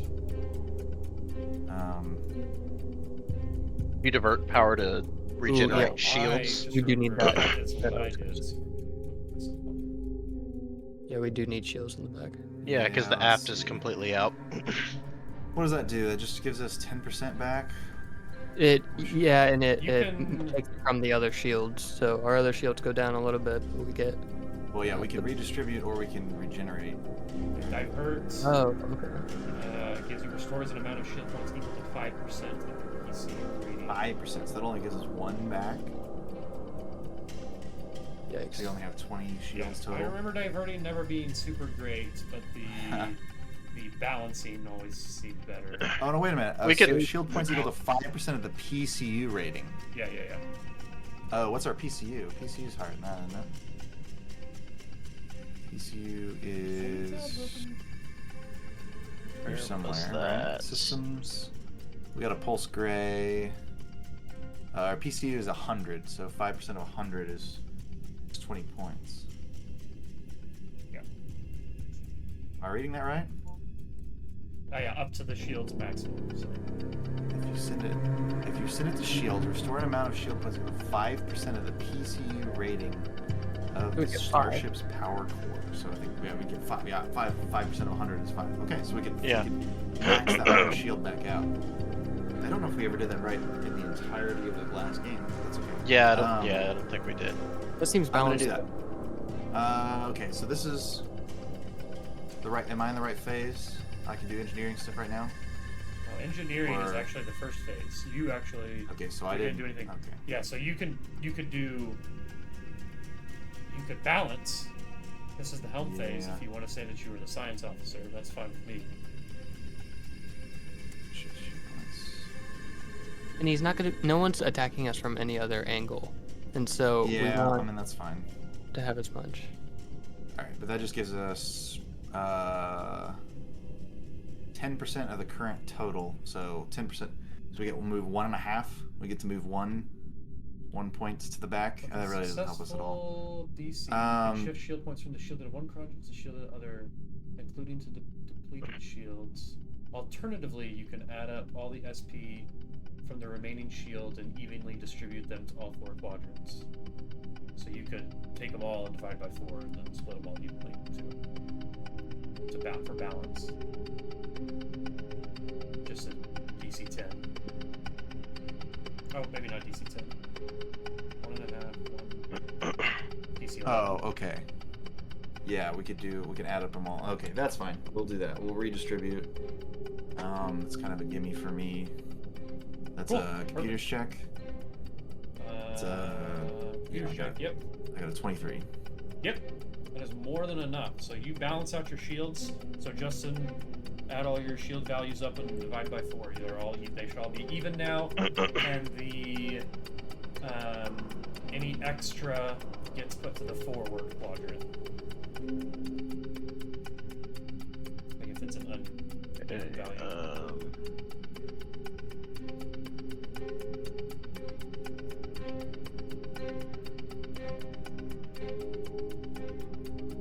15, so basically 3 of them are going to be at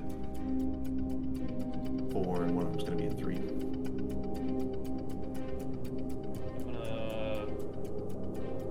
I'm gonna move that forward to the gunnery phase.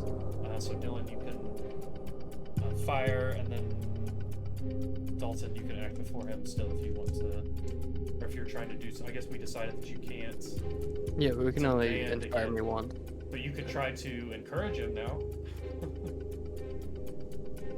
You're doing good, bud. It's a Doing good. diplomacy check. I can try. Let me try to do that. I'd sure appreciate it, mister. I'm gonna try to. I'm gonna try to tell you some real good shit. It ain't going to go well though. That's a 3. Oh my god.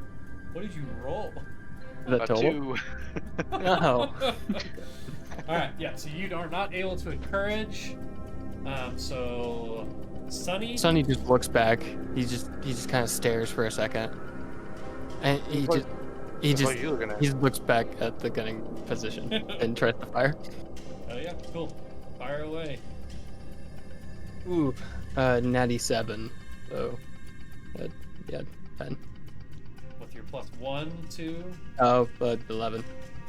Okay, yeah, it's TL is 11 actually.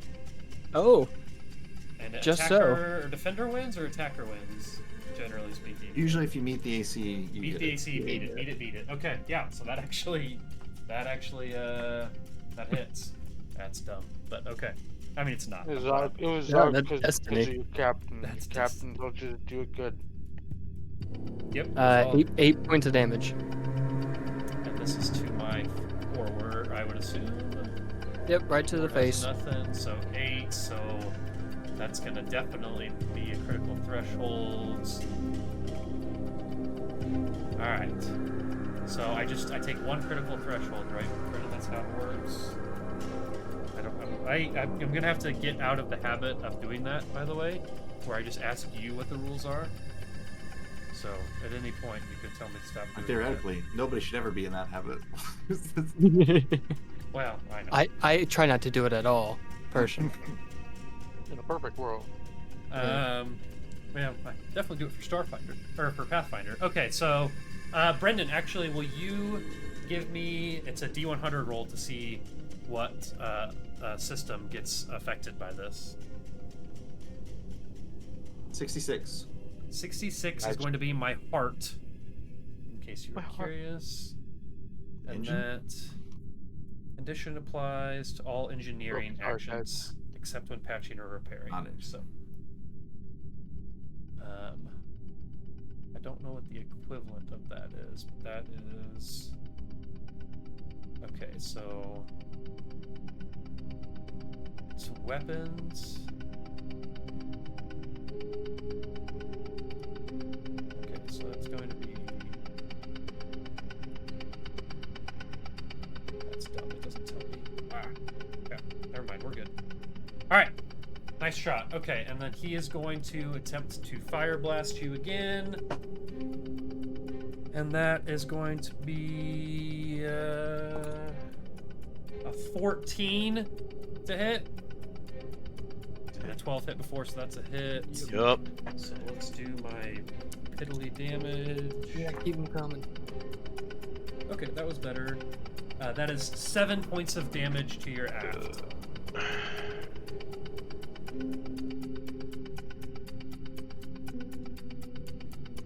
Dang it.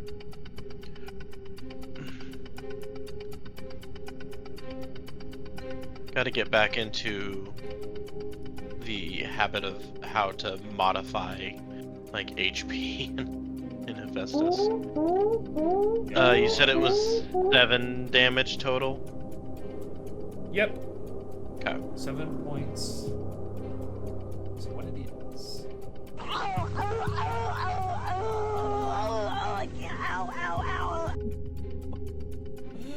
What the fuck?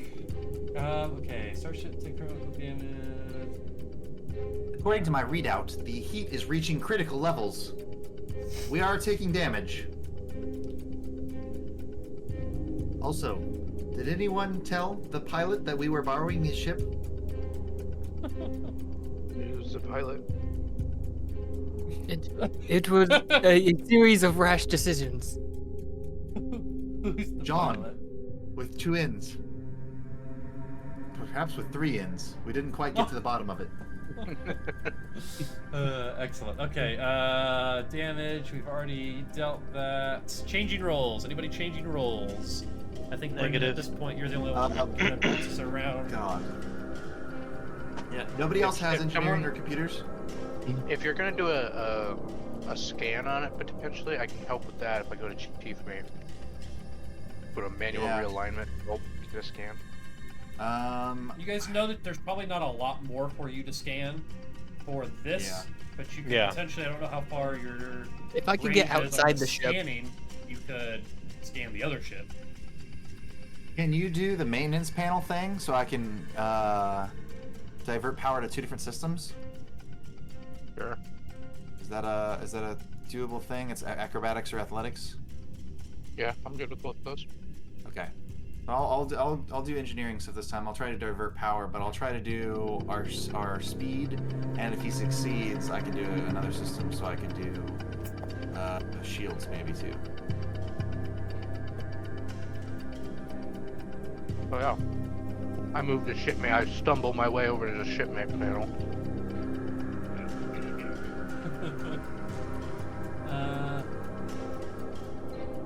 I think that's this round, right? Engineering's first phase. Yeah. So I Okay. think Okay, Dalton, you would so- swing Do I go first, start? and I'll go second. Yeah, I'm doing my engineering now too. Yeah, athletic or I'll do athletics. That is a 13 plus 7, 21 athletics. Pretty good. That should be good. Yep. That's enough. Nice. Okay. So if he succeeds at that, I can divert to 2 different systems.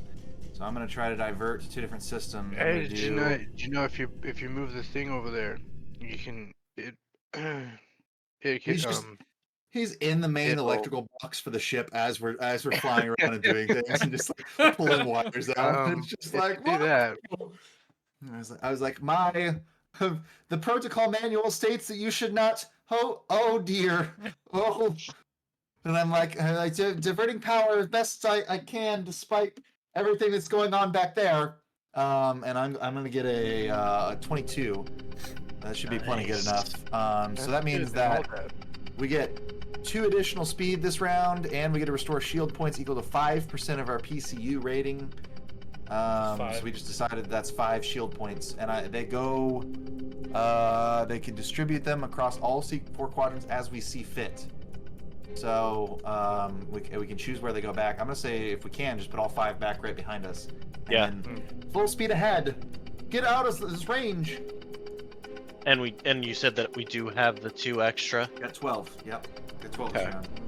Let me take just a Just moment go- here. all we to need do is more map. something. Give me one Burn and second. One moment, Can we- please. Oh, we can't go beyond the map, I guess. Yep. You can. Give me a sec. Grid. Well, I was planning on. once we get to the edge, we win. That's it. We're gone. I figured once we get to the edge, we would automatically do one of those little loop-de-loop maneuvers they do with the X-wings in the old Star Wars games. Oh, yeah. Did I just keep make going it that bigger? much I just made it bigger, right? That made it bigger. That's fine. It's so much bigger, dude. We just need 12 squares in that direction. Is all. I can do even more. You can also theoretically, if you want, just remember how far away we are. Make it even bigger. We don't actually have to go off the edge of the map. All right. You're off the edge of the known universe, but you could dive into the unknown. The final frontier, you might call it. Known All right. universe is so big. Combat. We are in. Okay. Engineering is done. Piloting checks. Oh my God! I did it again.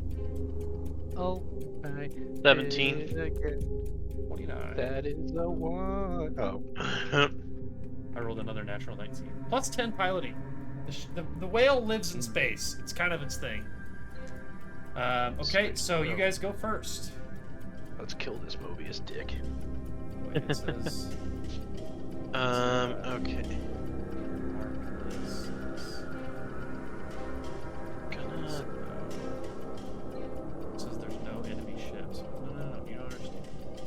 enemy. How do I mark this as an enemy?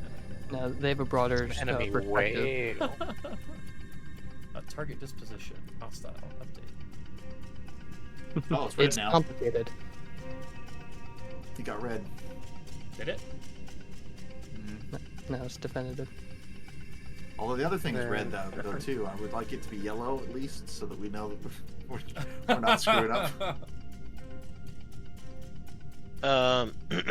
Yeah, I'll plan on just going basically full speed ahead. Let's see. 2, 3, 4.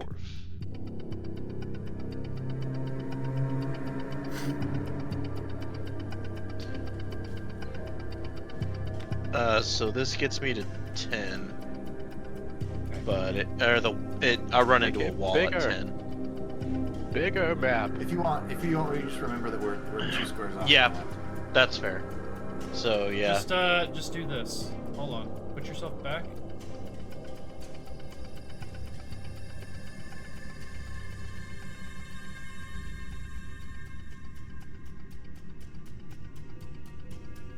Doesn't really matter where the other ship is right now. There you go. necessarily. yeah, You could true. even move the other ship up 4 squares or whatever if you want. No, I want to do that.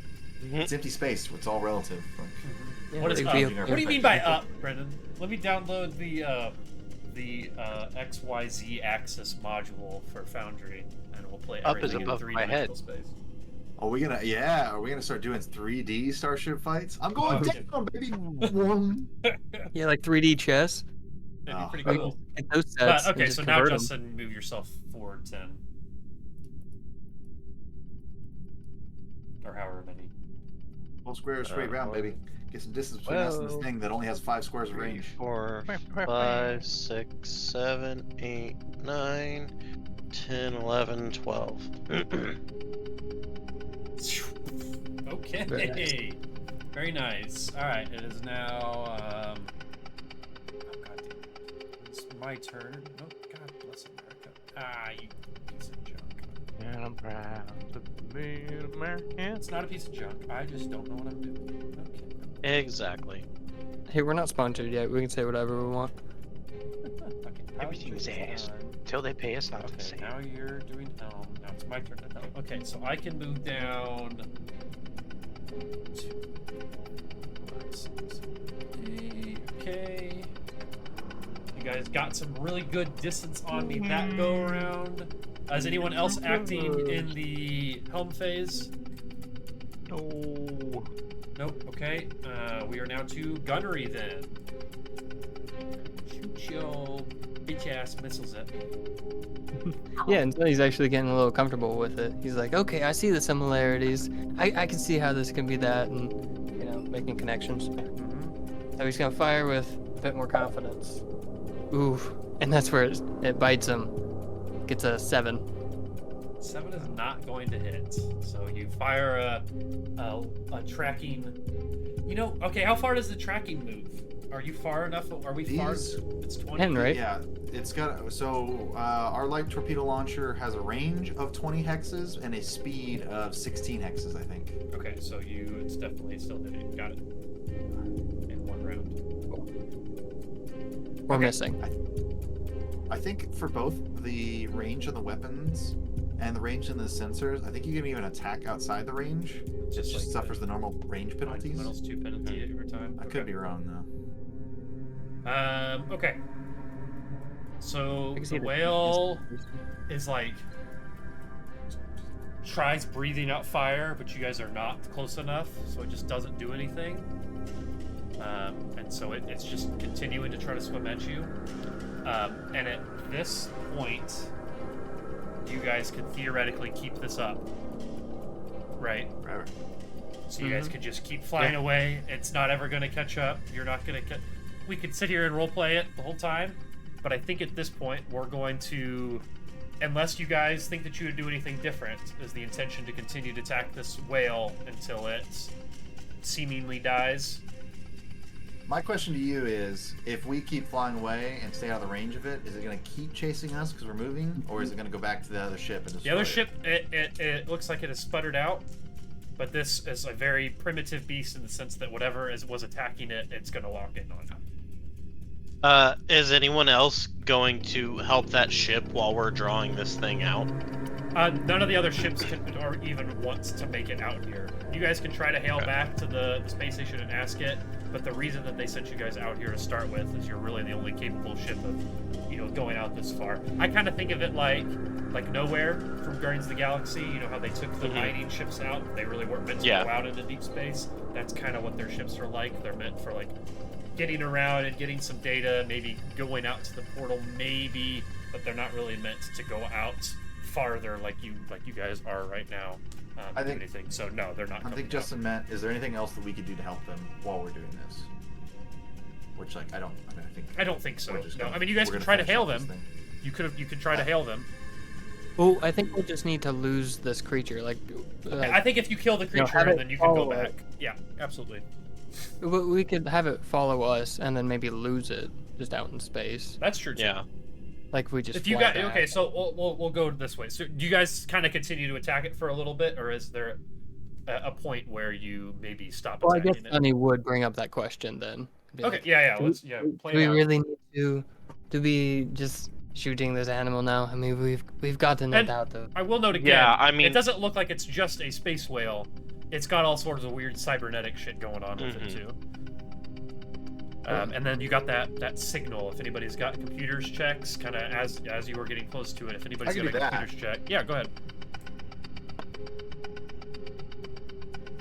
That's where my luck runs out. That is a 12. Okay. Yeah, with a 12, all you can tell is that some sort of frequency, but with that check, you're not sure if a frequency is coming out from the whale or if something is being sent to the whale. Like it's kind of like you don't have really any idea what the frequency is, but you can't tell if it's just when you get close to it, you're receiving something too because something's being sent to the whale, or if the cybernetics are sending off something in themselves. But if you guys continue on for a little bit, if you hit it one or two more times, you notice that some of the cybernetics on its head starts to shake and sparks start flying off, which doesn't make any sense because we're in space, but it's crazy. It works somehow. And all the augmentations on its head disintegrate into a cloud of molecular dust, and the whale falls forward. And it kind of just looks like it's almost like turns, like the momentum of it, like its head kind of falls down and it kind of flips forward. And it's kind of like rotating through space after you. It looks like it's dead. That's it, Captain. But you guys could get close to it to try to do any other checks that you want, or you can let it go. But what do you guys think you do? Kind of walk me through what your characters are thinking in this moment. Remember that scene from Interstellar where they have to dock and they have to rotate with the docking sequence? Uh-huh. Yeah, we start rotating with it to try and see it. We're gonna dock with the whale. Yeah. We're gonna get on. We're gonna board with the whale. And, we're gonna do whale hang on it. docking. Whale docking. Hot. My parents always told me to stay away from whale docking. I don't know. That's good. You should listen to them. Yep. Okay. Do you guys want to do anything? Are you actually going up to the whale? You could do a mysticism check or an engineering check or something like that if you guys get closer to it to see if anything looks interesting about it, or you can just. Let's The try creature is it. unlike anything in any database that I have personally sourced. Should we investigate further, or should we perhaps go to the more urgent crash-landed ship that is? Oh yes. I think we should go help. I think we should go help the other ship. Fine. Hey, Helmet, you got a good brain under there. You have the helm, Ace. Helmet. Let's do it. Let's go help them. Okay.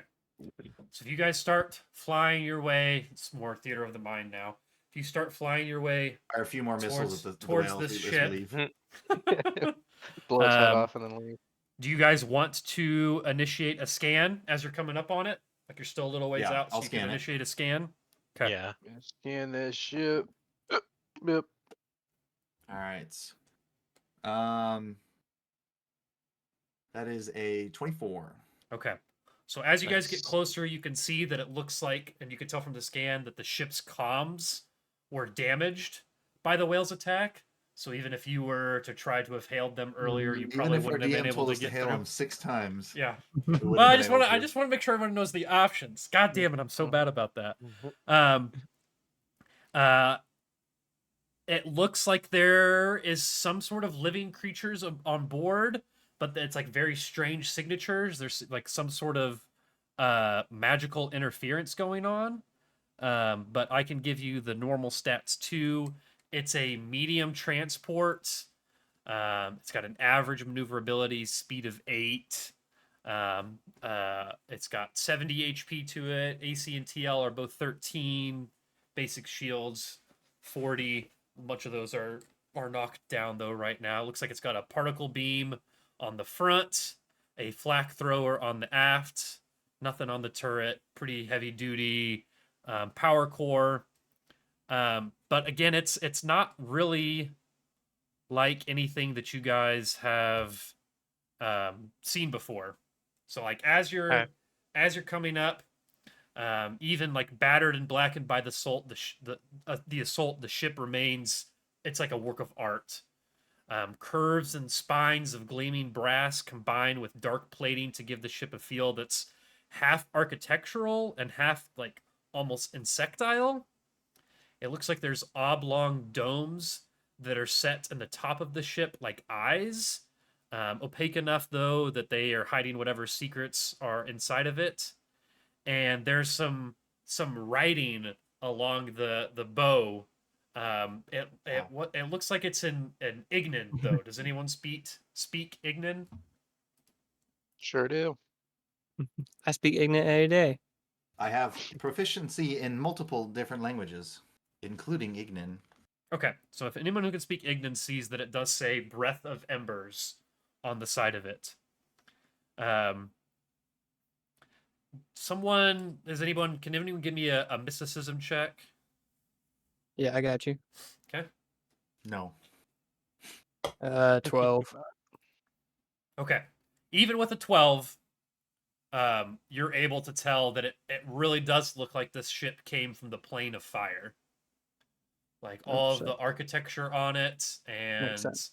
the brass and kind of the curves and all of it kind of points to it being from the plane of fire. Yeah, Tell me you about guys the see curves this again. the smoking that? curves on that ship? Smoking about the curves. curves again. Yeah. This ship is hot. God damn it. So yeah, what do you guys want to do? Like you're getting closer to the ship. What's the goal here? Comms are down. I'm not going to put words into your mouth or suggestions. We've already stolen this ship. Should we get rid of any potential witnesses? I think it might be better to offer the people on that ship to come onto ours to get to safety. Of course. Activating my empathy module. And again, so you know the comms are broken, so there's really no way for you guys to communicate with them right now. Right. No, I mean, I figured our communication would be us just docking onto their ship because I don't think they can really do much. Are the to 3 of you prevent it. capable of going out into space, or is this going to be a solo mission? If we have I'm- armor, we should be able to go out into space. You Yeah. can, but you don't need to go out into space to dock necessarily. Yeah. You guys, Yeah, like, just the dock ships this can shit. dock together. We're going to dock very closely then. No space contact. We're gonna dock. It's so good. If you are docking, I'm gonna need a I piloting gotta make sure check. it's got a tight seal. Ooh. Okay, dock it. Yeah. God damn it. 20 after bonus. Yep. So it's not very hard. The two aft airlocks connect. The Is that butts scene from connect butt Interstellar? to butt. Aft? Yeah, the aft airlocks connect. Okay, so you guys do that. We just do it. Yeah, and so let me jump to a new map here. Yeah, do it to it. Activate. Ain't nothing to it. But you guys probably It can't may really not be a see. bad time to ask about your combat readiness. Are any of you familiar with the term firefight? Oh, yeah, I should have turned this on, like 10 minutes ago. And, Sonny, flips a switch behind his ear. He says, and his eyes kind of go wide, his pupils dilate. And, then he pulls out his sonic rifle, goes back. Okay, Oh, so good. you. I was worried that I was the only assassin aboard this ship, and the guy's gonna start like one of those scenes where you see like the spy or whatever has to like put together his gun. He's like building the sniper rifle right in front of you. He's just like methodically unfolding, and like he pulls it out of a backpack on his back and starts like screwing in all the pieces. Aesthetically pleasing. That's right. Oh yeah. It's All right. nice. I got this blade. I'm gonna stab. Who is this drunk? You have a sword. Oh boy. It's a blade. Yes. Sharp, He is bringing a sword to a gunfight. sharp Best sword. of luck then. Sharp sword. Oh, are you Walk a barber? me through who gets off the ship first. So the space that you're going into is fairly tight. Looks like a airlock, but it's going to be something where you guys are kind of individually going in. So I'll have to kind of drag you in to this room like one at a time.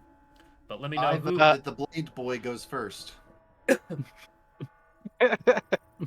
It's not just because he seems to be the most disposable crew member. Well, I was in the chair. I don't want to go first. I order you It was go, in the go That first. That did factor into my decision a little bit. See, so you can In the go. event that we have to escape, I would need a pilot. You're a robot. You're a robot. We can just put you back together with spare parts. See, you can go, and we'll come in behind you. Oh no, you see, Hey. this is a special body. I was given Hey. this. It will not be so easy to repair. It's good. It's good. Very- It's special. Everyone's body is special. No one has just a basic body. That's all you. You gotta show it. You show it off. You can show it off Alright. to everybody in front of us. All right, I understand. You do not want to go first. Who else No. would like to go first? Well, I will volunteer to go last. Well, he's got you there, I guess. hey, It Ace. does. Hey, buddy. Sorry, my headset was acting weird there. Hey, yeah, you good to take the lead? I mean, I typically would rather not, but if no one else really will, then yeah, I'll go in. See, Okay. he's got it. He's So got you're it. kind of He's the good. He's first got it. one through this connecting airlock here. Let me drag you in. Oh man. Why can't I see anything? Oh, I understand what's happening. You done fucked up. Oh, okay. Mm. I did not. We should vamp while he's This is working on this. the only room I Let's didn't carry add on this a conversation. light to. Mhm. There we go. You can see inside the room now. I mean, it's a very tight little cannot. room. It is You a can't. very small room, but yes. You can't, but Justin can because he's inside of it. So, Justin, Oh, you're kind of boy. like first one in. I'll just describe the room briefly, and then we can kind of decide how the rest of this goes. Because like you guys are like in one long room, kind of, because it's like you've connected, but there's like another door to like get more into the ship. It looks like. So as you enter this room, there's an overhead light panel in this like wedge-shaped airlock, and it's flickering. But the indicators on the control panel below are glowing a steady red. So, do you speak, or do you? It looks like the controls are likely written in that same language that's on the edge of the, like on the outside of the ship. So probably Ignan. Do you happen to speak Ignan? I'm double checking. I'm almost positive I don't, but I'm just going real quick just to double check. For sure. I do not. Okay. In that case, you could either ask the rest of your crew if anyone else does, or you can still see if you can't figure out a way to get this this door to open. It would probably be like computers, engineering, There's- maybe mysticism. Is it large enough that we can all keep coming in? Like we're just gonna file in, or is it one person who can only fit in his It's airlock? you could it's really maybe 2 people. I'll pull you in here so you kind of get an idea how small the room Oh is. no! I've been dragged into this room. Do that quickly for everyone so they can kind of see what we're working with here, and then it Okay. should leave it like partially visible for you guys. That's fine. As long as I'm not first, I can go in second. You guys can't see anything, right? Yeah. It's all black. Yeah, you probably can't. That's fair. Your guys are like outside. You're like floating in space right now, and I have walls up around the ship. So, Mhm. Oh, okay. so yeah, Brendan, let me pull you in here. So yeah, if, so you can read Ignin, I right? can read the controls. Yeah. Okay, so yeah, airlock controls are written in Ignin, but they're pretty simple. So cycling the airlock and opening the inner door is easy for anyone who can read Ignin. So the red light system just indicates that it's fully operational and has like finished the pressurization cycle. Mhm. But you can like read. There's like a little key, and it's a blue You say light. it's means red right this- now. Yeah, which is good. That But means we're- it's finished it. I know, but so the door's closed. The door is closed right now, but you know that Okay. you can But easily both get it doors open. have to be closed for it to be pressurized, right? Yes. Right. Like airlock, both doors have to be closed. All right, so we can't fit everybody in. We have to go in two at a time, basically. No, once the door is open, so let me unlock this door for you guys, and you're able to open that door, so you guys can funnel in this way now. So if Ace and Hyperion want to move in there, then I can move you guys in here, and everyone's inside now. I think. Okay, so you guys can see this room now, right? I do. I cannot Yes. be. I am still very black. You see All now? black. Nope. Ooh, I wonder. Give me a second. It is wonderful to be able to see. Let me describe it to you. Can you see now, Dalton? No. I might have not given you actual. Give me a second.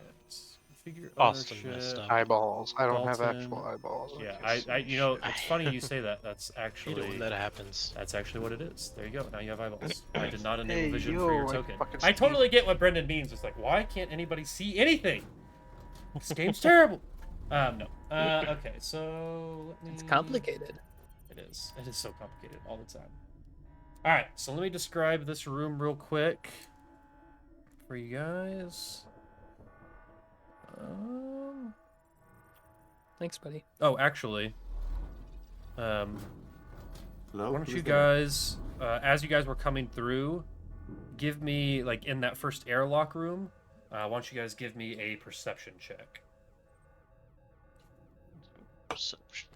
This could be Plus bad. one. Yeah. Oh yeah. By the way, God, Yeah, there's a same. God in that first room. I got a 4. Dirty 20. 6. 22. Okay, so At least we are Ace. covering our bases. Yeah, Ace and Sunny, like kind of as they're walking through, notice I like. do have dark vision. Okay, cool. You guys notice like tiny pieces of like dark red like onyx on the ground, like this like mineral, like this rock. And if you kind of when you're walking through that room, if you kind of look around a little bit, you see like a piece of the same material, but like in the shape of a foot. It looks like it was like chipped off of like a small statue. You're not really sure what's going on, but that's like there's like this crap is on the ground. And if you were to gather it all up, the this is hilarious. I don't even know why they added it, but the chips are worth altogether like 3 credits. But with that larger piece, it's worth probably 8 altogether. So you can give yourselves each just 2 credits, but just kind of keep in mind that you found these pieces of like, dark onyx. So Ah. each of us gets like a trying to- little piece of the statue. Yeah, well, We- you just we- like you can we sell it hand all when them you out. get back, Yeah. basically, if you want. But I think we all have a little piece of the statue for our We first just- adventure together. yeah, A little memento. yeah, just remember it. Maybe mark that down as your notes. But I will take the pinky. so you The guys pinky walk toe. into this room, which is this Toe. bay has like thick eye rings and ratchet straps on the left-hand side that look like they're designed to secure some sort of cargo. But as you guys walk into this room, those of you that maybe rolled a little bit higher on the perception check and are kind of more keen to what's going on, so Ace and Sunny, to the, like, I'm going to describe it as north, but it's like more the center of the ship, like kind of like the northeast part of the ship, you hear like a banging, like something is like hitting the side of the walls. You know, you get inside, the lights are flickering, there's like alarm sounds kind of going off throughout the ship, kind of smells like smoke. And yeah, I think we will continue investigating this ship in a couple weeks. That's our And got a Two. cliffhanger. 2.5 hour mark there. So I think we're going to call it there. Slight spoiler alert, I don't think I've read any other Starship Combat the rest of the time. So we It's made a it good through. spoiler. I'm We fine made with it that. through. We did it. But thank you, stream, for everyone that was hanging out. I think Sarah is Bones, right? I think that's Sarah. Nicholas, people hanging out, so appreciate it. And yeah, next week we'll catch you with Pathfinder, and then we'll jump back into some Starfinder. Thanks, everyone. Bye-bye.